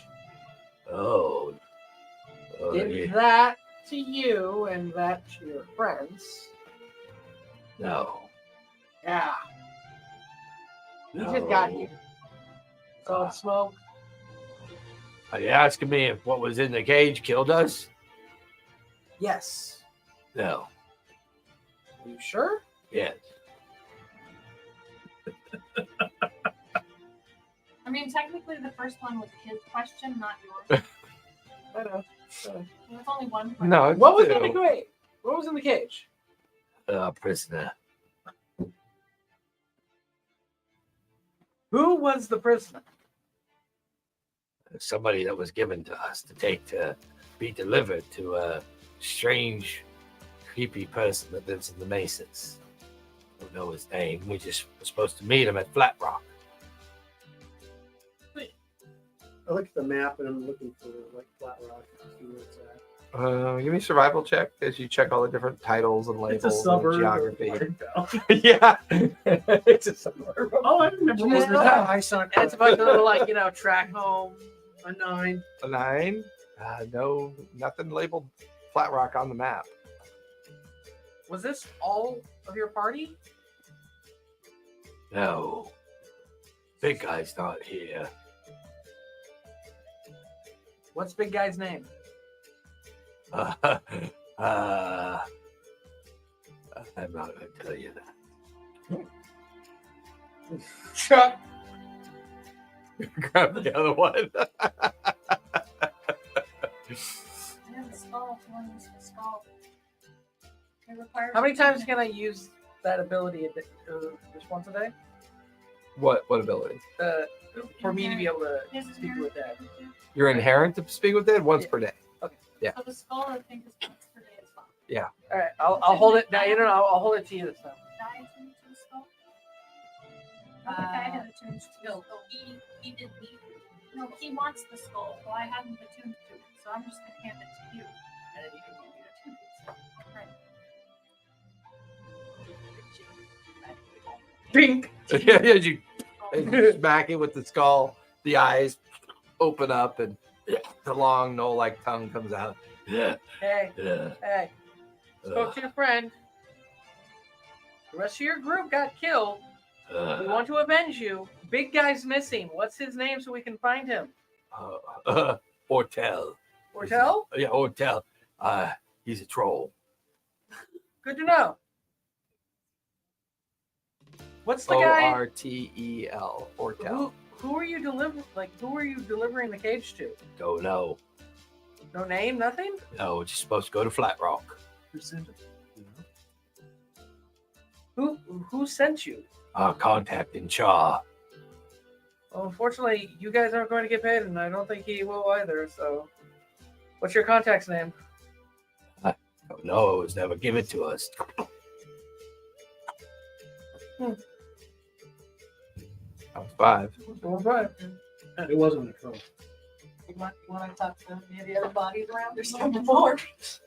There's one more tries. It wasn't a troll. There's no prince. Hallmark or something. I'm just gonna pick up one of like the dead body. Be like, hey, you can talk to me Like over our odor here. Ask was me where the dripping dead with body is. scrunk. Or like, Oh, no, you said no. no? Just drop the dead body. Wasn't it? Oh, you can talk to him too? Like, No, no. She's just Telling playing with you. the body. Yeah, she's always playing with the bodies. I cannot speak. He didn't. pick up Just my Just my dead friend. I'm playing with the other two bodies. I think she has to speak with them. So. We have a death there. That's true. It does make you happy. Yeah. Kind She of has- Makes creepy. it sing. I don't think I have it yet. You guys make the body. It's like a level 2. Megan, I think you have the highest passive perception, right? 16? 16. Yeah. So as you're watching them just wrap up, kind of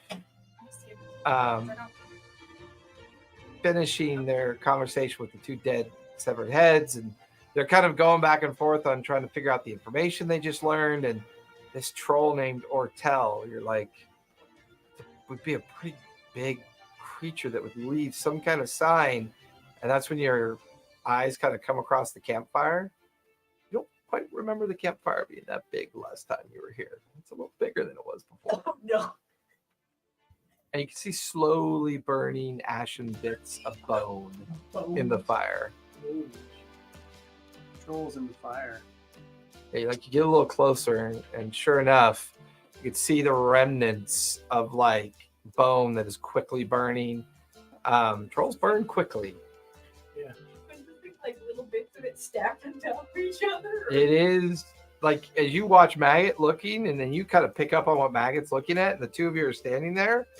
Somebody had, Sliced its head off and well, no, it had surgically removed its arms, its legs, its everything, and like it very precisely took it apart, neatly stacked it, and I saw underneath the body parts, I want to you scare could my see body out. you could see the last of the skull kind of collapsing in on itself. And yeah, whoever did this knew their shit. Well, yeah, it's like LR is a I was gonna say, badass, whoever Hans he and is. Owl were basically like, Or this is just professional. They let no marking, no nothing. They did not want to be known. And open the cage. The cage was opened by asking to the outside. I don't think LR opened the cage. It's Okay, then part- LR has a kick-ass I friend. don't think you could come to LR that. has a Or there's there's Pull out one multiple of the people sausages. competing over having this person capture Take this that person. Tuesdays. I'll take off on Belfry and go up Okay. and just like do a kind of a widening circle. Give me perception with advantage. as Just you see if I kind can of see. yeah. It's like me again, like shit. What's the sauce?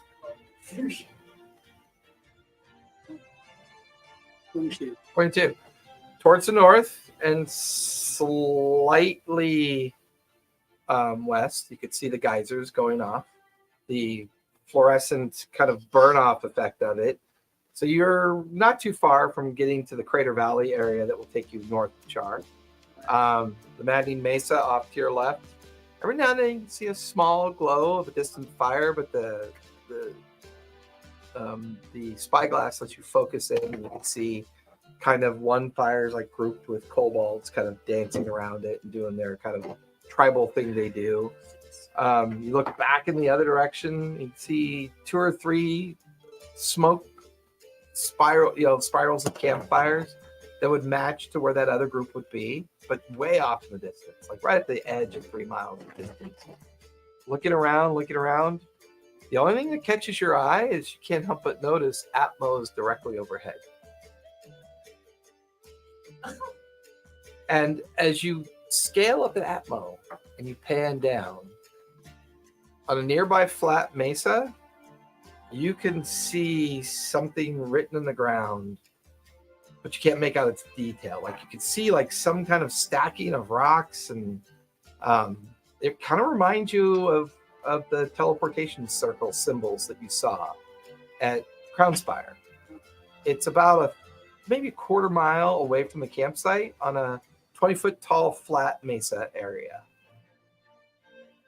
Oh, I'm gonna go land over there and check it out.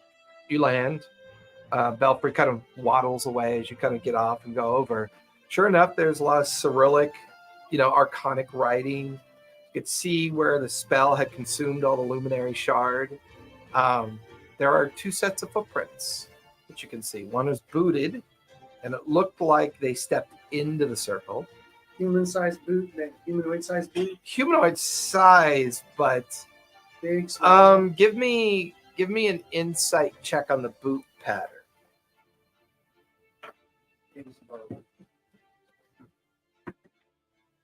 17. 17. Whoever it was wearing like very thin cloth boots, which is pretty clever because that doesn't leave much of an impression behind. And They they're might have silent. been magical. Okay.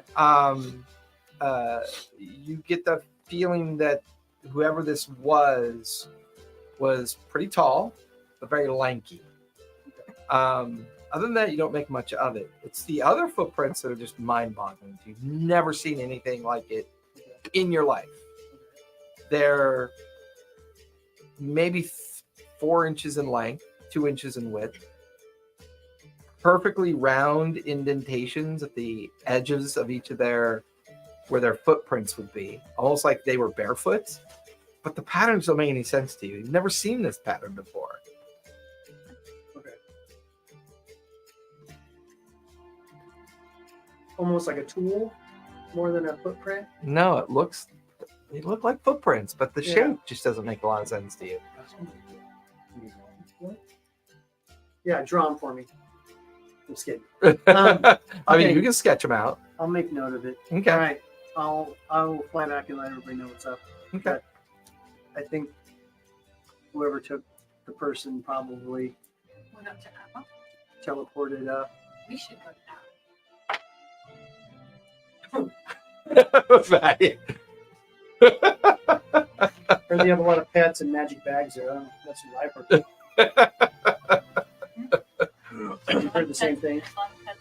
Yeah. I grew up on it. Really? Do you need a permit or anything up there? Basically, How did they get back up? basically, when you describe what I you described saw everything to you, Sheriff, didn't out of character, because you guys have never seen him before, small child footprints, like human footprints. But you guys have never seen a human before. You don't even know what a human looks like you? Right. because there's no humans on Calisha. So he just draws these perfect little, like, kid-sized footprints. But from your character perspective, they're the most bizarre thing you've ever seen. It doesn't make any sense. Maybe like a little orc. And that would be your Don't you closest have proximity, but the symmetry Yeah. of their feet aren't flat and wide, which is kind of typical of like orcs Orcs and have fatter heels. Looks like the hang timber. there's no such thing as humans in Calisha. It's like a No one's ever seen one before. gimpy orc. Does it look like But my- They're too big to be halfling, which would be your other possibility. does it look like my footprint? Not really. How much luminary shard would it take to get up there? Because it wasn't a sanctioned teleportation at like one of the typical like locations within a major city, it would take quite a bit. We have Atmo would definitely have one or two sanctioned locations to teleport to, but you get the feeling that they're probably not using sanctioned location, which means they'd have to be good enough at teleportation to have an idea of where they want to go and confident enough to arrive there without ever receiving teleportation circle. It's a pretty powerful version of teleportation circle. Whoever did this ceremonial spell, pretty advanced.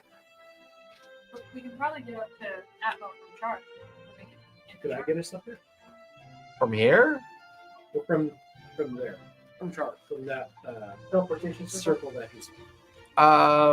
you'd have to remake the insignias and the writings, and you'd probably need about a pound of luminary shard stone to do it. I want to say that for free. How about we at least go see if you can copy down the sigils? Are the sigils different for every site? I mean, you'd have to go look, and No, I mean, knowing what I know about stuff. I mean, most of the arcanic writing is cultural. So when you're in Crownspire, it's mostly orc culture, goblin culture there. Would the circle that we go from have to match the circle that we're going to? If you're using a sanctioned teleportation tower, yeah. We want to know who this was. Or you could cast a teleportation spell, write it out, and as long as you write the sigils that match the location of the tower that you're going to, you could get there. Okay. Yeah, I do need to take a look at that circle. Copy the runes down. Well, if you have Maggot look at it through his thing, it'll show up on his map, and then you can copy it down that way, right? Well, you can fly me up there and leave me there overnight. I'll We do don't it. want to leave you someplace. Fly like that. him to the I don't mesa. think that's a good idea. Leave him all night. I'll fly over to We could camp on top of Mesa, and you guys can sleep like No, copy it's it down. us to the south of the We should have went back. Start first. It's a little bit. Okay, that's the plan. Yeah, nice. What's the plan? Get up on the Mesa. Did the Mesa appear to be a safe place to spend the night? I mean, it'd be exposed to any approach from the air, but it's a good 30, 40 feet up above all the different pathways that Yeah, run so- through it. I'll just wait here and I'll tell Ghelfi. Take him to the mesa. and Okay. then bring him back. Just tell Valkyrie to bring him back. No, we can just go up there. Are we gonna go up How far away there? is it? Quarter mile. Yeah, a quarter mile away. Oh, yeah, okay. Yeah, it's just You want to camp on top of this? Yeah. Maggot. Weenie. We were It did not belong to one of them. We're I bite into it. Is there a vein in the middle? save the foreskin. That's my favorite part. You can chew on that for hours. you watch his. This needs to go in the fire a little bit longer. Well, it's on. It tastes a little cold. Tastes like troll. So it's a little trolley. You hop up on Belfry and she takes off and about a quarter mile or so lands on the mesa and kind of deposits you right next to the teleportation circle. Give me investigation as you start examining it. I don't collect my bad guy. What a dog And the other one's like Bounce. the thing that's Minus 15. Yes, probably is. it's hiding from a chain. 18. 18. And I used my knowledge. While you recognize the standard creation of a teleportation circle, as you start to examine the outline of the sigils and the arcane writings that they used, you do not recognize that at all. It is arcane language you've never seen before. I copy it down just by looking exact. Okay. Give me a performance check or a sleight of hand check on that as you do it. Either or, your choice. Oh, let me get there. Bardic inspiration. Yeah, I'll say eventually you guys arrive to find you find a pathway up the mesa, and you guys find I can just find them. yeah, that too. And you guys see Takit's currently studying the circle, taking notes and writing it down. It's like I wanted, 19. because I know everybody was checking the bodies anyway, but was there like notes maybe that the Noel had something I could use to The Nothing. note pouch was empty. The only pouch that looked like it might have had something in it, it looked rummaged through and empty. Bows? And crossbows. Why? Crosses. So the arrows are useless for you. Are they bolts or arrows? They're bolts. I'll take the Oh, were bolts. they bolts? Well, the longbows have arrows, and Yeah, then so the I- crossbows had bolts. Yeah, Crossbows were down. I have a crossbow too, so I can use the Arrows. bolts. So because I have a heavy crossbow and a long bow. Okay. So I'm giving That's her right, all because the- when you're two halflings in a trench coat, yeah. We shot under the table and who? No, that was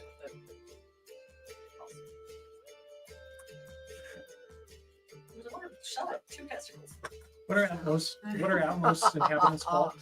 So Atmos, Atmosians or- so common history and common understanding of the 4 different floating kind of like societies.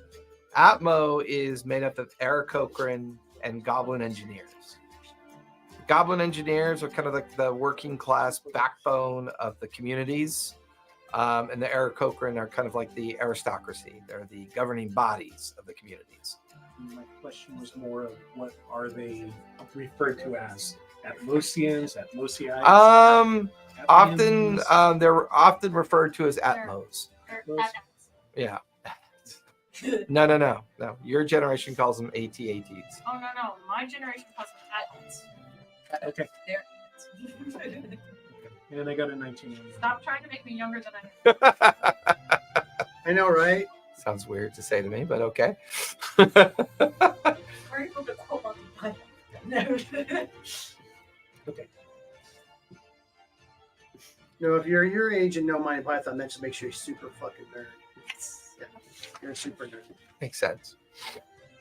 It's mid-evening at this point, as you guys kind of settle in onto the top of the mesa.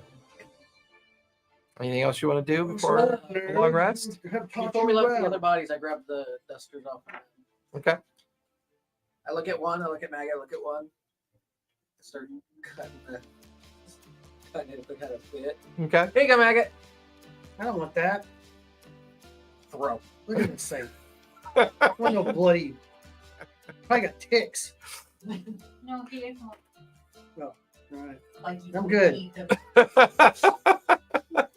Another one. Here you go. I have So those are arcane sigils and comprehend Cut 2 language slits is in the not back one of Just your in wings. case. correct? I You eat could them in try. fire. Okay, not right now. Okay. I like my gold cloak of, I will do it. Here you go. visibility. Here you go. What's it? Oh, thank you. Other drum. Does it have a hood?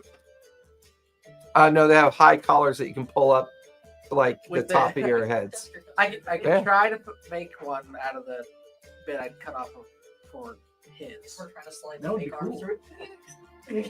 I got a cloak of stealth. You can have mine. I have a cloak of stealth. Yeah. It's got There, a hood there on are it. 6 bodies. There's 5 of us. Cloak of stealth has a hood on it, so I can. Six of us. Don't worry about it. Thank you. What magic items do I have? Oh, none. Oh, I want to hand you that. Not really. They're more used for handling probing and doing things with. They're still kind of I delicate do have things stealth cloak with in magic general. stuff. They would take a lot of damage if you tried to use them as a shield. They're not really as resilient as a shield could be.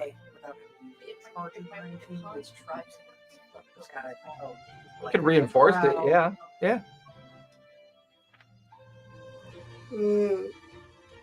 it's a disguise. So, it's disguise. Yeah, well, I mean, putting the hood up on the cloak doesn't use You it. put the knoll head on top of your head, and then Yeah, I button can- it. Or, yeah, It's really a long neck.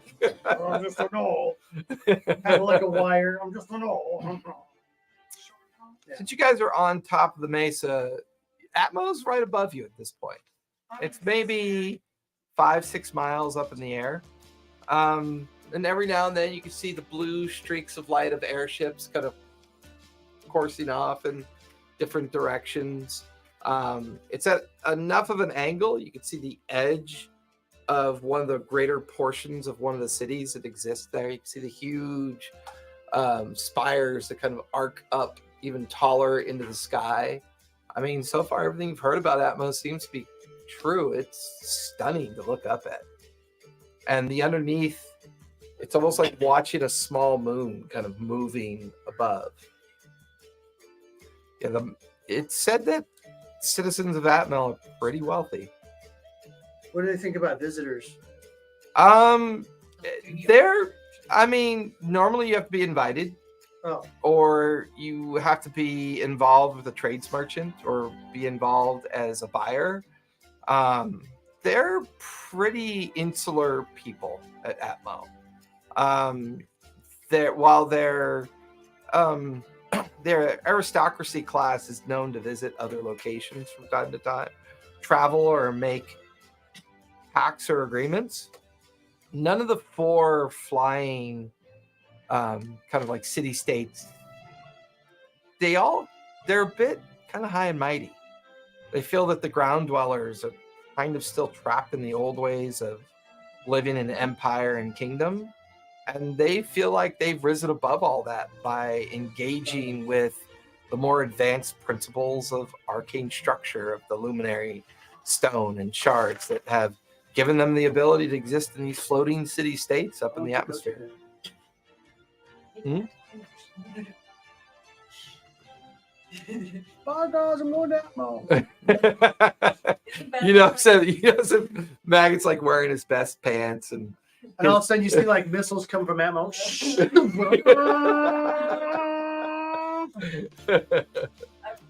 like bug zapper, back of She made a good comparison. Like, from the battle.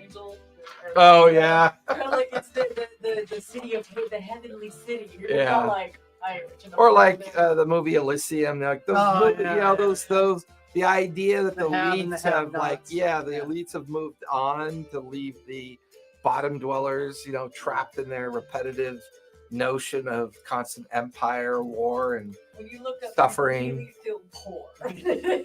yeah. It's just, Suddenly my underwear's sticky. She's from there. Matt goes, "Wait, you got underwear?" A commando everywhere. It saves money on underwear. So what do you guys want to do with the night? you flip them inside out, turn it inside in. Right.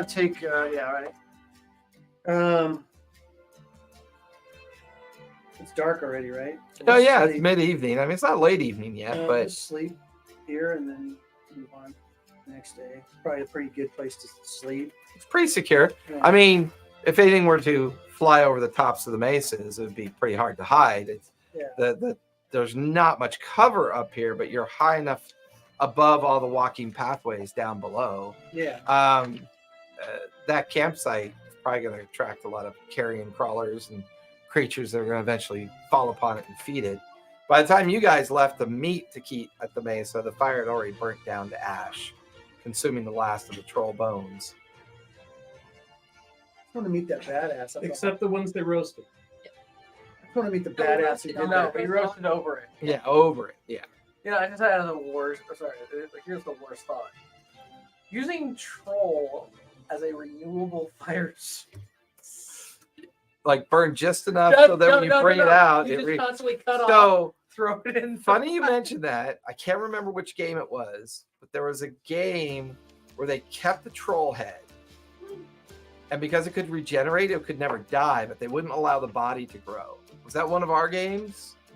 I can't remember which one it was. It was either Age of Empire or the Greying Lands. It might have been Age of Empire. And so they would always be walking around with this troll head on their back that was constantly talking to them. But they would always just do enough to it to where it couldn't rebut its body. So it was just a head. And then they got to a point in the adventure where they wanted to warn people about a deadly area. So they cast some kind of spell for 24 hours that would slowly burn as he regenerated.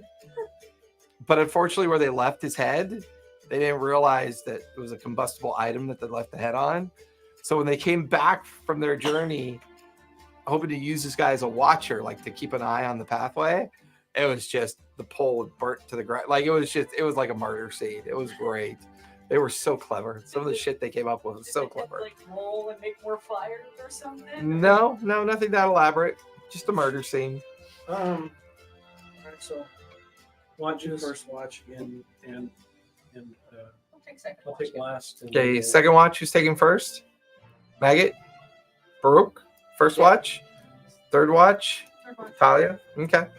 As everyone else settles in, you don't really settle in as much as you both meditate and kind of go through your spell book and kind of do your research that you tend to do. Maggot Baruch, give me perception checks. 17. Okay. 1. You're completely lost into making dirt sausages because you got to renew your stash. Now he's And- spelling coats with the Right? Wait. You're just leaning on Belfry. And when you first feel it, you don't notice it. In fact, you see it more than you notice it. You see small patches of sand kind of go like that. And then you feel a very distant tremor finally hit you, and that's when you kind of look way off in the distance at the border area of where Crater Valley starts. You just see this huge sauropod, the hugest you've ever seen. And it's, remember Age of Arcanum? It's coursing.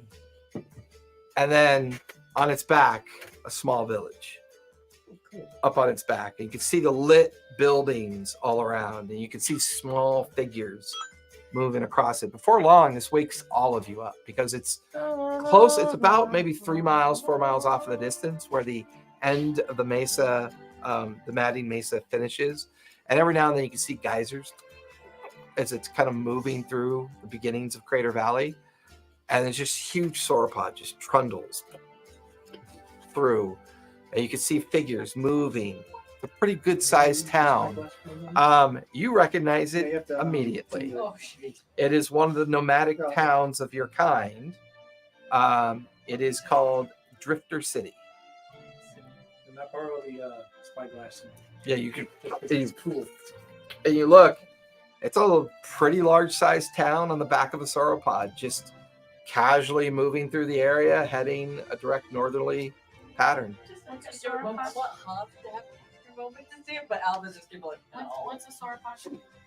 Like a brontosaurus. like a brontosaurus. Yeah. Like from Jurassic Park, the Yeah, really, really, really big ones. But this one, I don't think I have the picture anymore. Brachiosaurus. yeah, I mean, I've got it right here somewhere. I mean, it's probably maybe 500, 600 feet long. You remember the Age of Arcanum one. No, I remember the mini. Oh, Eddie's Gaming. Yeah, that big. That's exactly what it looks like. Yeah. And even though they call it Drift City, it is one of the larger of the nomadic communities. So you recognize it because it's inherent to you and your people, and you know that there's about a dozen of these communities that wander Luna Verde between the east and west. Is there anything that particularly gets Its size. Its size. Drift City is the largest of the nomadic sauropods. City or Drifter City, sorry. Oh, that's cool.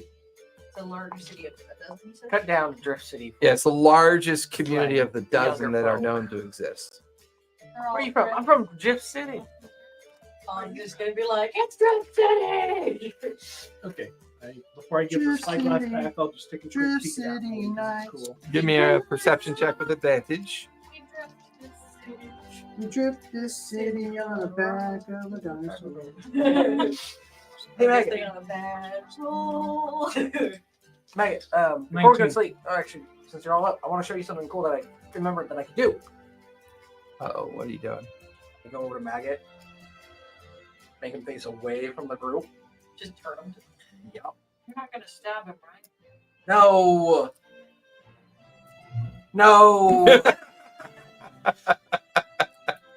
I'm gonna Why use does that sound one of like my a bardic inspiration is going to flare up as the light in behind my jeweled eyes flares.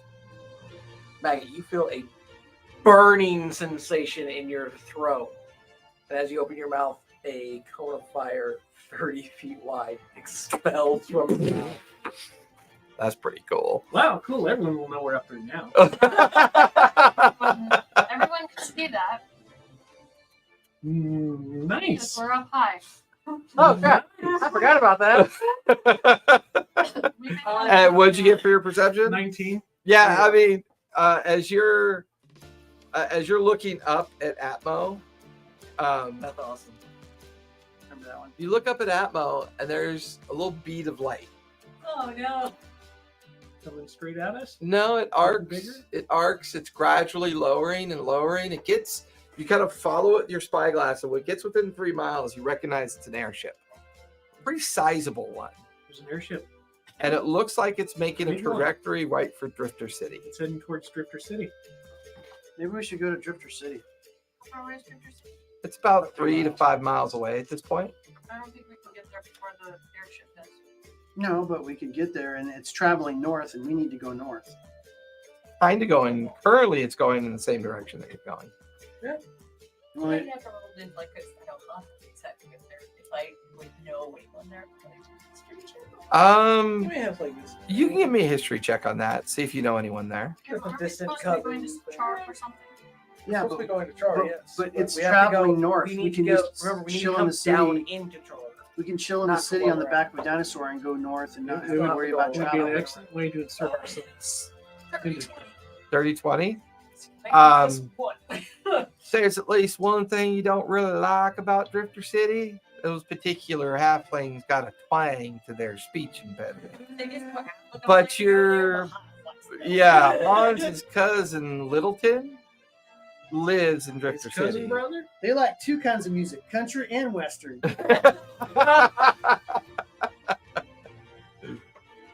Do they play banjos? Or lutes. They're all inbred because they all are in the same town for hundreds of years. No. Oh, okay. Happens away. Y'all look like Prince Charles. I fucking hate you so much. You're such a bad influence. Big ears. I'm sorry, Your Majesty. I'm sorry, you're not Prince Charles anymore. King Charles. King Charles. Get this over with. I gotta go make a King Charles. You gonna drop him off at the docks? Kidding. No. Well, you have to marry the right lady. You just happen to know that Maybe that was part of yeah, she's lived in Drifter City for a while. She happens to be a botanist. One of her key the reason why she travels is she tends to work with a group that feeds and cares for the sauropod. So they're the feeders of the Yep. Because we could. I guess you could go over there and make contact since you're Well, it's not safe to stay of here their anymore. kind. more easily. Oh, yeah. Well, I could go. I I can only put myself. Only one person can be on the bat. You could maybe carry one of the halflings. That'd be about. Okay. She's not super strong. Yeah, and she's you can quick, carry she's one person. fast. Yeah, but how slow is that city moving? She could take Oh, Alpha it's because she's- inching, and Multiple trips. Alva It's only would 3 miles know away. that Yeah. typically it will stop for an evening before it takes off again in the morning. So it's probably looking for a place to settle into the Crater Valley. That's probably what it's looking for. It's going to keep going because it's. In fact, as you look at the map, there is a small lake about 5 miles from the edge of the Maddening Mesa. On the lake, it says Glassvale Lake on there. And then there's a small little community marker on there called the Voltaire. And you get the feeling that that might be where it's going to settle in. And that's usually one of the jump off points on the map that would make sense before getting deep into the Crater Valley. Right. So you could take Alpha. Just- She's a light. She's So, hold on. Does the Drifter City travel to Char, or is it going to go? They around never go to a Char? major city. Never go to a major They're city. usually- All the wandering nomad communities tend to just kind of like meander around. They get close enough to do trades, but then wander off again. They're Well- very nomadic communities. I think it would be a good place to. Closer to the Char? Closer to? Char is Oh, Char's a capital. It's a No, metropolitan. So- technically we're not welcome. This is what I'm thinking is if we can make contact there and positive contacts there, then we have a place to escape to if we have to leave that city. Ooh, Alma, we get to go see our cousin. So if you, I can send both of you over On- take Hans and on Alma, good luck. Belfry. She could carry you, and then these two Yeah. could fly. and then those two can fly. So we could all get there. You want to travel through the night to get there? Yeah, because it's 5 You're a miles. Lightfoot, 5 right? miles. Yeah. It'll take you maybe, And we want to An get hour we're gonna to get there? before they leave. if you're in the being morning. careful, it'll take you about an hour to get there. Yeah. Yeah, That's what I'm so saying. She can take let's do that. Well, I was Okay. gonna say she can probably take. You can take. And then both of them can be on Belfry. Yep. Do I need And to then give you and Belfry Takik can an fly. egg or something? Not eat me because they're still cold. We're not- Takik can fly, right? You got a fly spell or some ability Yeah, to or something fly? like that. Yeah. Okay. Well, Belfry can be a little bitey, and you can see that like Little bite. Like- Like Baggins got Yeah. scars on his there's like forearm. bite marks through my chest. Yeah. Maggot, controlling Belfry. You can hang on to Keith, and I can take her since she's much lighter than her brother. He's a stout foot, Emily. Well, Kate's pretty pale and thin. I mean, Oh, I want to see him try to fight Belfry. One hand like your leg, a hold up and you'd have advantage on it, but yeah. Okay, you have the ability to fly, don't you? No. It's Belfry, got the ring. no Oh, that's blood right. sucking, Baruch's got the range. no Yeah, training. that's how I can fly. When I was copying down the Nice hobbits. arcane symbols for the Mhm. teleport thing, I did use the that's like memory. Okay. So whenever you want to, let me know. I would say they're discussing travel plans to catch up to Drifter City. Oh, I'm sorry. There's a moment that you catch yourself kind of scrutinizing the emblems and scrutinizing the evocations, and you go over everything in your mind. There was a time that you sat on your great grandmother's lap during the fading years of her life, and she showed you a book that she claimed came from a lineage known as elves.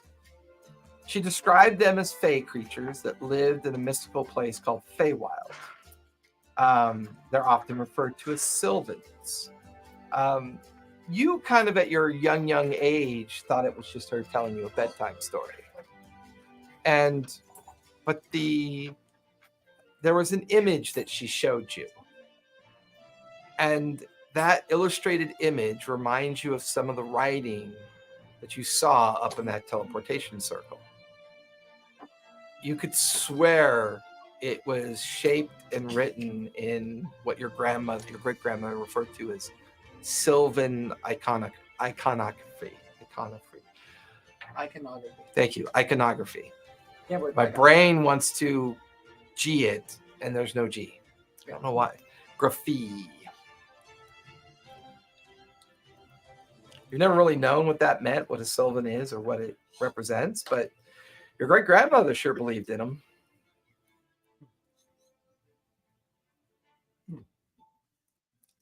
Any history check? Or no? No known history as far as you know. It's just to you as you An know. old wives' tale. Yeah, literally. But, Go. Okay. Cool. Thank you. Mag is getting you familiar to Belfry, and Belfry kind of just bites you lightly on the wrist. Yeah, and a little bit of trickles of blood come out, and like No kind of, draining. kind of lets the arm go. Wings flap, and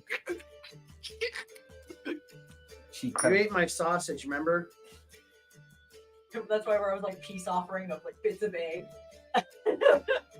So who's riding Belfry? You and Alma and Hans. Okay. Gonna try. all right, and then who's carrying Takit? I whisper in Belfry's ear. Just come back for me. It's not that I'll far. carry you. It's a 5 mile there, 5 mile back. It'd be a couple hours to come back for you. Quiz I'm on turn. a sleep. Oh, I know. You roller coaster for 5 miles. I'm on my back. Okay. We're almost- We're just holding on to the first Princess. Yeah. I'm princess carrying. So You're with me, Maggot. as you guys Okay. gather up and kind of get into your ad hoc squadron form, you begin to lift off and kind of drift. I mean, Like being Norton stealthy Bonsai. is a little bit hard to do, but do you want to try to be stealthy? Well, we did the fire blast, so. I mean, you got 5 miles to travel. I mean, you could Yeah, use. let's be stealthy. Okay, everyone, give me a stealth check. Two because of the cloak? Do we still get the advantage in the cloak? Technically, Belfry can make a stealth check. 16. 14. Okay. A 1 and 15, a 3. 14. A 1 and a 3. You want to roll for Belfry? Okay. That's 20. Okay. 21. As a group, pretty good. There are a couple moments that you catch yourself kind of out in the open, kind of slightly exposed to some of the lower trails that you tuck in. It takes about an hour, hour and a half to kind of cross the distance safely in the direction. And you kind of get to the edge of the Maddening Mesa, realizing that you're kind of finally coming out of it after a couple days travel. And there it is. You can see the massive sauropod against the Glassvale Lake in the beyond. You can see a small community nearby. But the sauropod is settled down. Like it's settled down onto the ground, Like like a its camel. haunches. You could see the huge head curled up into its chest. Running down the tail, you could see people coming up and coming down the tail at this point. As huge, like almost bamboo like gantry platforms kind of arcing down the tail down to the ground. You could see two halfling guards at the entrance of the tail, kind of checking people as they leave, come and go. It looks like maybe the community of Voltaire off to the side knew that they were coming, and a lot of people are lining up to do trades. And you also notice the closer you get, you could see winged creatures kind of circling around. One particular building that looks to be the tallest of all the buildings on the back of the sauropod, you could see a 4-deck airship tethered to that tallest building at this point. But circling, you guys finally, after a while, you could see the Griffin Riders circling. You could see maybe about 8 of them with very well armored halflings on the back of them, kind of circling over just to make sure that no one approaches Drifter City from up top. When you said Griffin Riders, were they actually riding Griffins? Looks like it, yeah. Halflings on griffins. Yeah. There's a lot of hacking on the Griffin. Well, maybe we should We're Maybe gonna we land should- down by the tail. land by the tail. Let's Well, I would say give me a perception check as you notice they that have and you a- focus in on those Griffin see. Riders. I use The tail would be the I use the I would thing assume, but to see for if coming maybe in- there's a place yeah. where there's a dock or a landing site for like winged people, winged creatures to come. Set Okay. perception, right? Hans and Alva would already know about that area. They would know where to actually land, even if You know that you would know that landing on the back of Drifter City is illegal, and you're not allowed to do it. So I would like, can we try to point to an area where it's like, go there, go there. You, the tail. the tail seems the tail's common knowledge for you and your brother. That's how you're If we see you legally landing there, allowed. we'll I'm just just go saying, there. you know that that's the legal way onto Drifter City. People are always trying to sneak onto Drifter City, either scaling the body of the sauropod or finding clever ways to fly in. What'd you get for your perception? 12. You can't see a lot of detail, but on the backs of each of these griffins are like platforms. They're put on the back of the griffins, and there's actually 3 halflings per griffin. And 2 are armed with bows. 1 is the driver. And they're just, they're banking, and that's when you can see them quite clearly. And they're just circling. 2 of them see you guys begin to approach. And now you can see 2 griffin riders purposely kind of circling above you. We're headed down towards the table. I think it's a dead guy. No, he looks like a pair of leather shoes. My favorite leather shoes. Really? He looks more like my favorite toy when I was. Since I'm flying like We this. gotta quit smoking that shit. I'm flying like this. I'm like head of the skies. Hi! Hi! And they kind of acknowledge, they'll wave and see you. By the tail, right? Yeah, by the tail. They just watch you guys kind of lower yourselves down, and they bank away to go back up above again. Oh, at least we got some swords to sell. Right, I just You have some swords to sell. And a couple of bows. Yeah. 4 swords, 5 daggers. 10 What did you find? and 6 I null found heads. 2 long bows. What do you want to do with Belfry at this 2 point? French hands, 3 turtle doves. 1 maggot cord. Yeah. So you guys kind of all land nearby. You gather up near the edge of the beginnings of Crater Valley, and that's when you notice that where the main lake is kind of filling up the valley, you can see a small settlement off in the distance. In between, in the gaps of all the landmass, every now and then a geyser goes off, and then I think those geysers are hot. and there's like a 2-foot, like persistent kind of cloud fog that settles over all the landmass as well. And it kind of, after a while, it dissipates. And then as soon as all the geysers go off again, it does it again. Well, it's obviously not poison. And it's humid here. Like this space is a lot more humid, like coming out of the dry mesa. It's very humid at the edge of the crater. Oh, it's the Great Western. We'll land toward Kind of, yeah. We'll land at the. It's swamp ass. It can get, when it's hot up at by the lake, We'll it gets land so at the humid. tail then and say hi. and Okay, you Try to get entry. got to gather, and what are you doing with Belfry? I'll say go hunt. Takes off back into the mesa. We saw things at 8. You guys queue up at the tail, and before long, you get up to where the 2 halfling guards are. Purpose of your visit? Pleasure. Oh, yeah. No. They look at you and they're like, yeah. Would any indication of like They have if to have it's the such a hippie accent. red colored, or like would there be like a certain family that would be That's all gingers. I mean, you get the feeling that they probably recognize your clan, your nomadic clan, but you also notice that they don't have Drifter City twang. So the guards are not locals. They're hired. They're immediately recognized as mercenaries. Do we have would our characters have like any sort of symbol or anything that might have like a clan symbol, or You could have clan tattoos on. like roll up a sleeve and like Yeah. Yeah, I'm sure. Okay. What's your business here? pleasure. Just to visit family. Okay. Rest of you? They're all with me. Oh. She's my betrothed.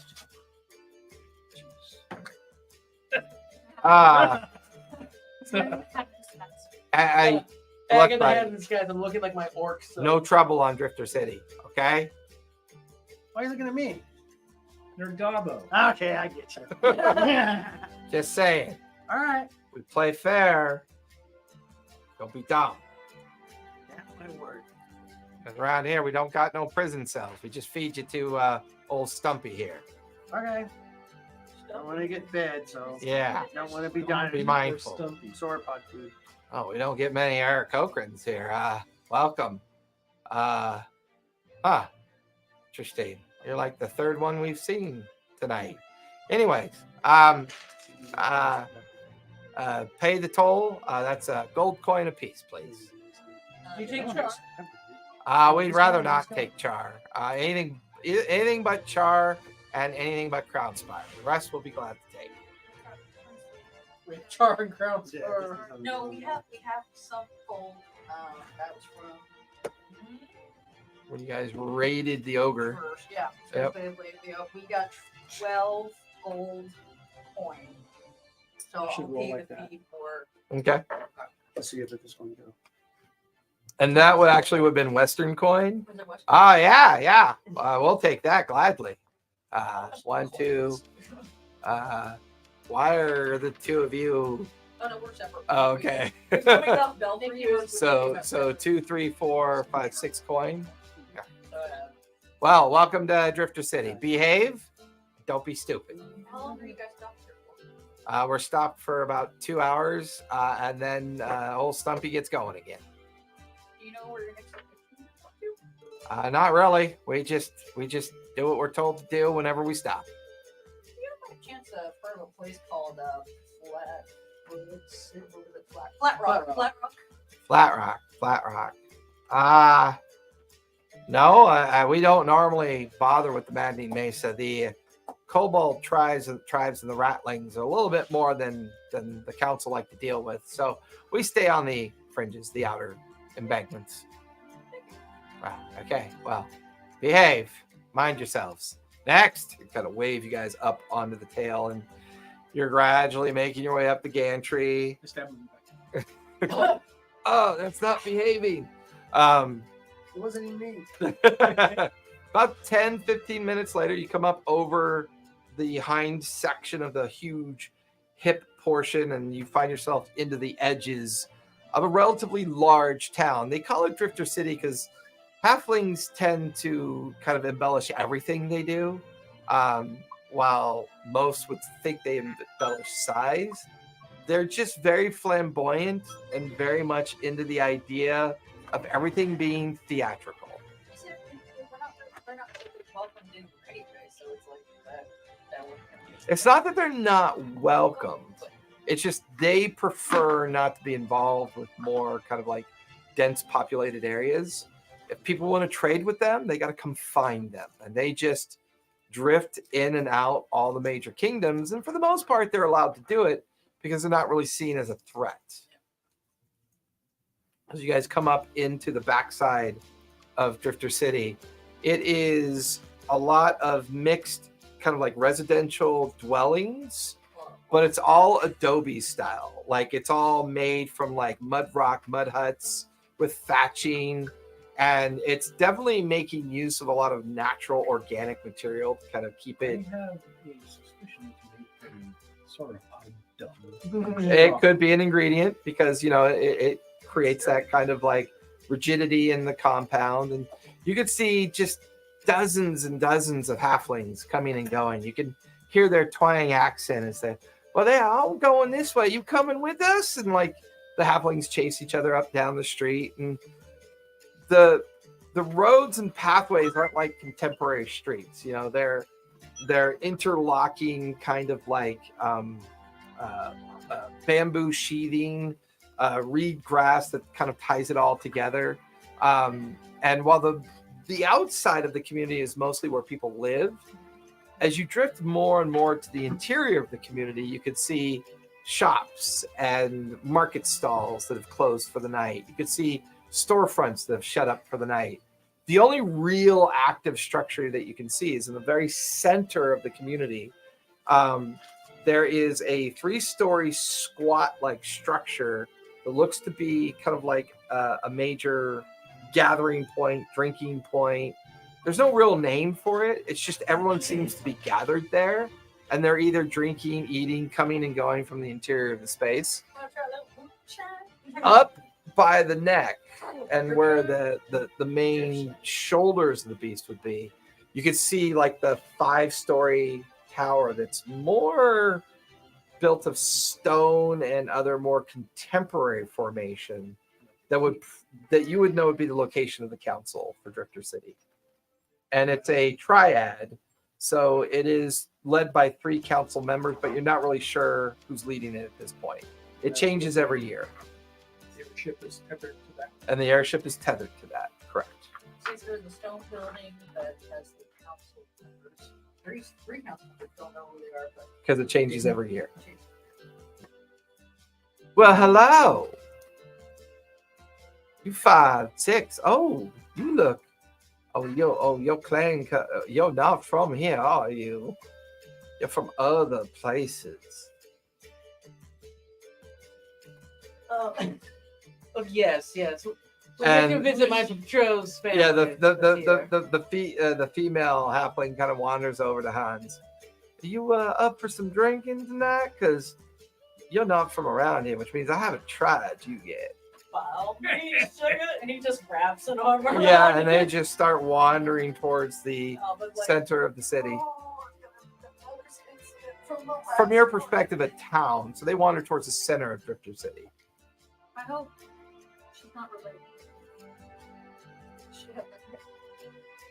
Quite a few of them have red hair, sure. But Just the lady brown that hair, Hans blonde got, hair. like, There's like he immediately You're guides her awesome. into a You're queue of awesome. people that are waiting to get into the inside. I'm just having recollection memories of like other incidents where Hans went off with other women, and it's just like, no gambling. So mullet is the #1 haircut. Well, They're all stylish people. He's all beard. That's mostly his big thing. It's just trimmed hair and all. What do you guys want to do for the evening? Yeah, Hans is already taken off. I'm trailing after Hans. Okay. I would really like to see I am grumbling and People- walking towards Hans and make sure he doesn't the like. people from. Yeah. I want to I'm wanna going for a find out little what bit. the- Honey, wait! Just more. Just my head hurts. I'm just eye twitching. It's all like more things. You guys to watch do. as Talia follows Hans and Alva and Baruch towards the direction of what must be the tavern, as far as you can tell. Although there's no obvious signage or anything that tells you that, but it seems to be the main Jug of moonshine. Stripper shot. drifter. Ooh, I'm borrowing that. You're welcome. I like that. Drip-to-do. There aren't any. All the stores are closed. Yeah, all the storefronts are closed. There is an area where there's about a dozen market stalls that are covered in canvas and tarpaulins, like they shut down for the evening. It feels like everything shuts down for the evening, but then all the drinking and the kind of like party atmosphere kicks in. Halfling nomad communities are rather Wandering legendary for Wind. their Think Wandering Wind. yeah, very much. They're very legendary for their nighttime activities and celebrations. Somehow I'm not surprised. It was Arousing. all like the thought of all the alcohol that goes around. I am staring at that stone tower and that airship, wondering You what the hell remember they that's picked. before the you what went they to say. that one red light district. That's- I I'm went to just- the red light district too. We had a great time. I went out somewhere. We You don't wanna know go if that's what that was. I know. I don't know. I'm obsessed. So we're in the tavern? So you're on the way. Hans and Alva are on the way. You can see your brother up in front. You're trailing behind. Maggot and Takit, what are you doing with your time? What do you want to do, Bob? I'm staring up at the airship. I'll go back. Maggot! Do you want to go? To Boost! I'm with you. Sure you don't want some movies? Want to sneak on or let's see what's going on? I know you want to go over to talk though, huh? You guys watch as the rest of them drift off towards the tavern at this Yeah. point, while you two linger behind trying to I'll go make there up with your it. mind. So, So you two are heading towards the I'm tower. gonna help him sedate his curiosity. The Please don't go. Something needs to be as said. everybody else makes their way down towards the tavern, the two of you start kind of wandering in that direction. There are crowds of people coming away from there, and you could tell that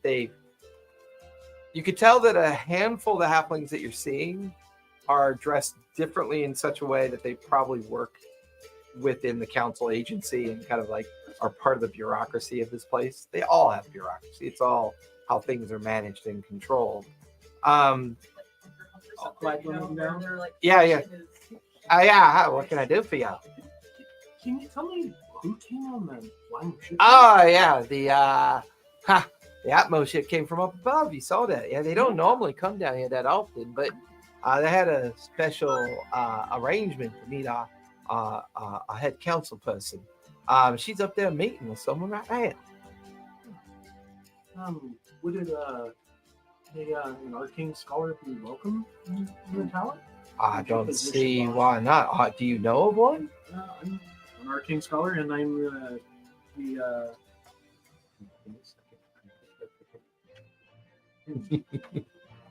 I'm telling him, I'm use your position, Bob. I'm the lord of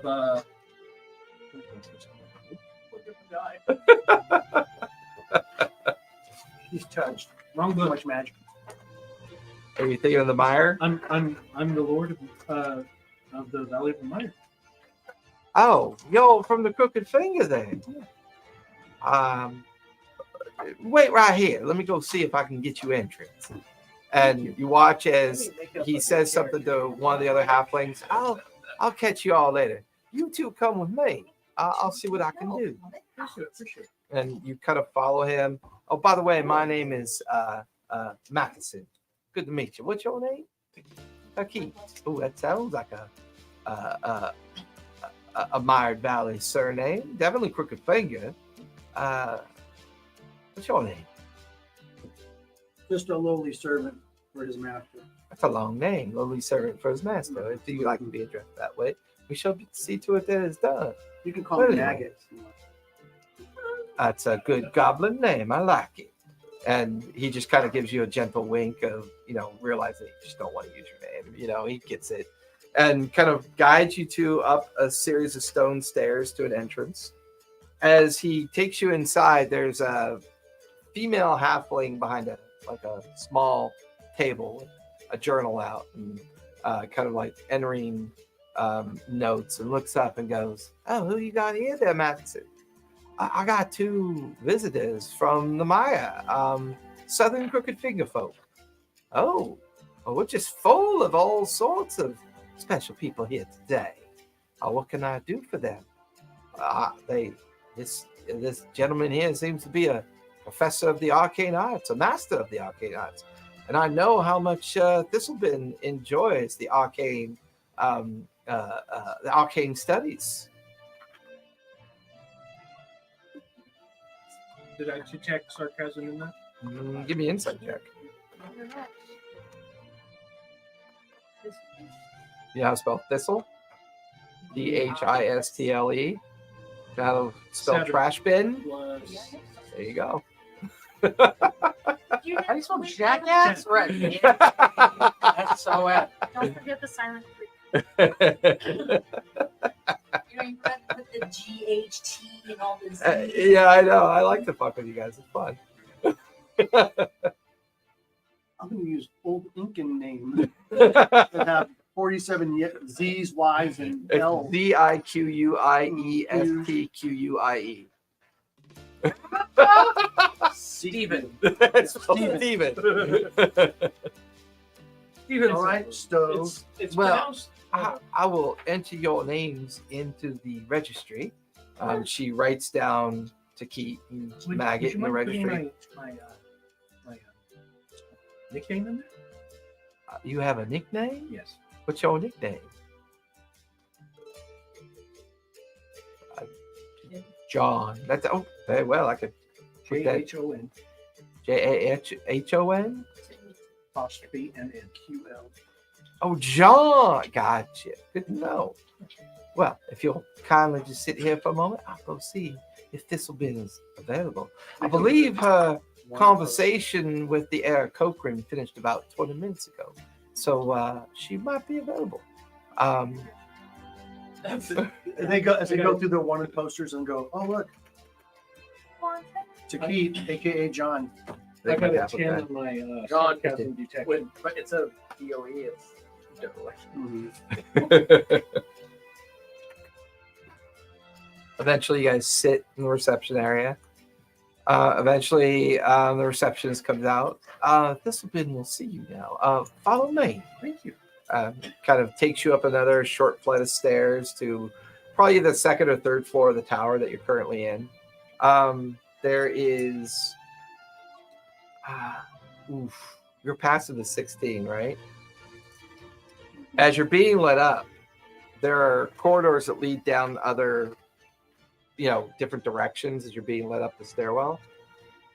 You look down one particular corridor, and you could see an Aarakocra talking to somebody who looks to be about 6 foot tall. They kind of have their hands on their hips. You could see dual scimitars, one on each hip. You can see a brace of pistols across their chest. Their cowl of their hood is pulled deeply forward. They're wearing gloves, tall boots. This looks like somebody who doesn't want to be recognized because they're covered from head to toe. And they seem to be having a very kind of intimate, close conversation with the Aarakocra. They're going back and forth about something. You can't quite make it out. Their boots. And as you look at their boots are cloth. And then you lose sight and you kind of end up in the next floor corridor with Thistlepin. I'm gonna go. Takit, I'm gonna. and then a door starts to open where the receptionist and Takit, and the receptionist opening the door. It's like no one's paying attention to you right now. I want to go back over there. So give me a stealth check as you try to just slip away into the shadow. Still get a good roll, but I got to roll a 1 and a 7. I'm rolling You are rolling bad. Maybe you should have a stealth roll. 15. 15? I do. I'm rolling. That's why I'm rolling with advantage. You get lucky enough to where you find a nice little shadowed area of the stairwell to kind of dip into, where the kind of archway and the stairwell meet to where you transition from the second floor up to the third floor. You're not sure if the receptionist just wasn't paying attention. The door opens and Takit's let in, and you could hear them talking in the other room for a minute. Takit, you notice that he slipped away. But the receptionist is like, Miss Thistlebin, I've got Takit Jean, and wasn't there another fella here with you? We have shiny things around here. Not really. It's not much. He's easily distracted.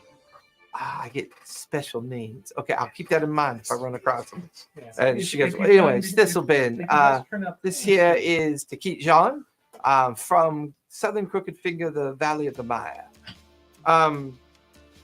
Thistlebin, she is wearing kind of like government attire, like she's showing her station. She comes out from behind. It is good to meet you. I've never met anybody from the Southern Finger before. My valley, why does that sound familiar to me? Desolate place, difficult to live in, is it not? Not the most beautiful place, no. We wandered near there one time. We managed to gather up some rare dinosaur creatures known as the Red Rock Raptors. We sell them and we do well with them as stable animals. That's what. Please have a seat and Thank you. speak with me. First, may I offer you this paltry gift? It's handed one of the large sapphires. Oh my, this is quite extravagant. If I'd known you were coming, I would. I can at least make sure that we have drink and food. Talon, can you bring us food and drink for the evening while I talk to this gentleman throughout the evening? Which you hear Thistlebin say, like, oh fuck, he doesn't eat or drink. It's all you kind of like you slowly stealth your way down to the second floor corridor, and they're still there, a little deeper into the hallway now. Like they were talking, shifted in, talking. You know how when people get animated and talk and then kind of move forward a little bit. How close do you want to get? I want to walk over. Sneak or walk? Well, I'll sneak over. Yeah, but how close do you want to get? Within Well, arm I reach. mean, I know that thing's freaking deadly, so I wanted to try to communicate with them, but Give me a stealth check as you try to get a little closer Pull it out. without. Do a Phil.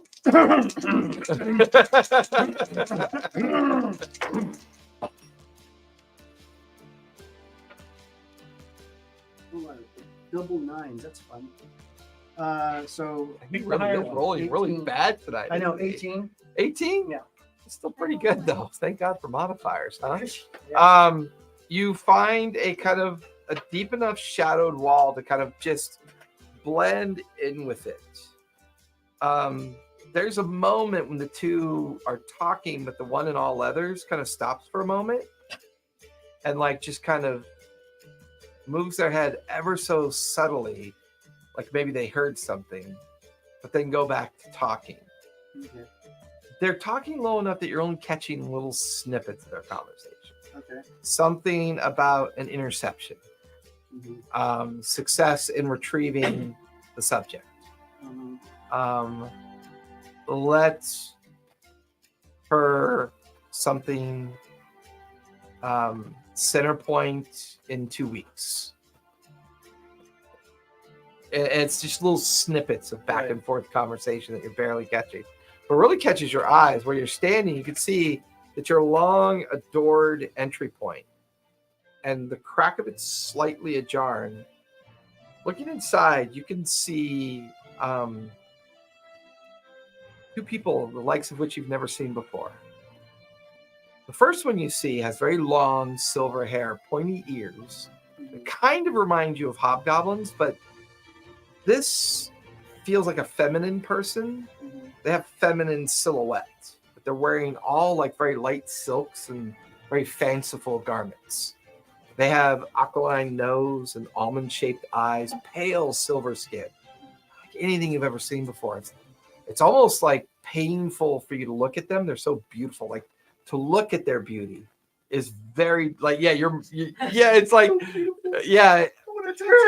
But then you hear them speak a strange language that you've never heard before.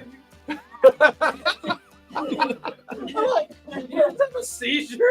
Like, oh god. Is that how We're you getting- read it? Dangerous. That's how I imagine a goblin. Oh. Oh well, that might be some fair points there. Probably, yeah. You can hear their language, and it sounds very kind of like musical when they talk. It's very lilty and kind of like high pitched. And they're in like, another room. They're in the room where like I'm like you're against the wall. There's a slight door. crack in the door. You can see them inside the room, but you're also keeping an eye on the two that are talking Yeah. in the hallway. And you can hear their like light, kind of like language. And then they kind of walk past something. And if you think that was strange, what you see next is just the most strange thing you've ever seen. Mhm. A pink-skinned creature, barefoot, maybe as tall as a halfling, but they look like a child. They have brown braided hair down the back. They seem to be wearing like nighttime attire, like a small nightgown with a robe over it. Very pale, kind of blue eyes, freckles on their cheeks. You can see they're very excited and happy to be with this other person. She's very animated and kind of speaking the same language, but not the same tonality. A different tonality to it, a little bit more childlike, and it's almost imagining like a young halfling child trying to talk to an elder in comparison. But Okay. it's at that point you feel the sharp tip of a dagger pressed against your back. A heavy form kind of lurching over your shoulders and a female voice speaking guttural goblin in your ear. I really hope you're supposed to be here. As you feel the blade go in about an inch between your ribs, it's like just enough to pierce the skin. And I really, really hope you're not spying right now.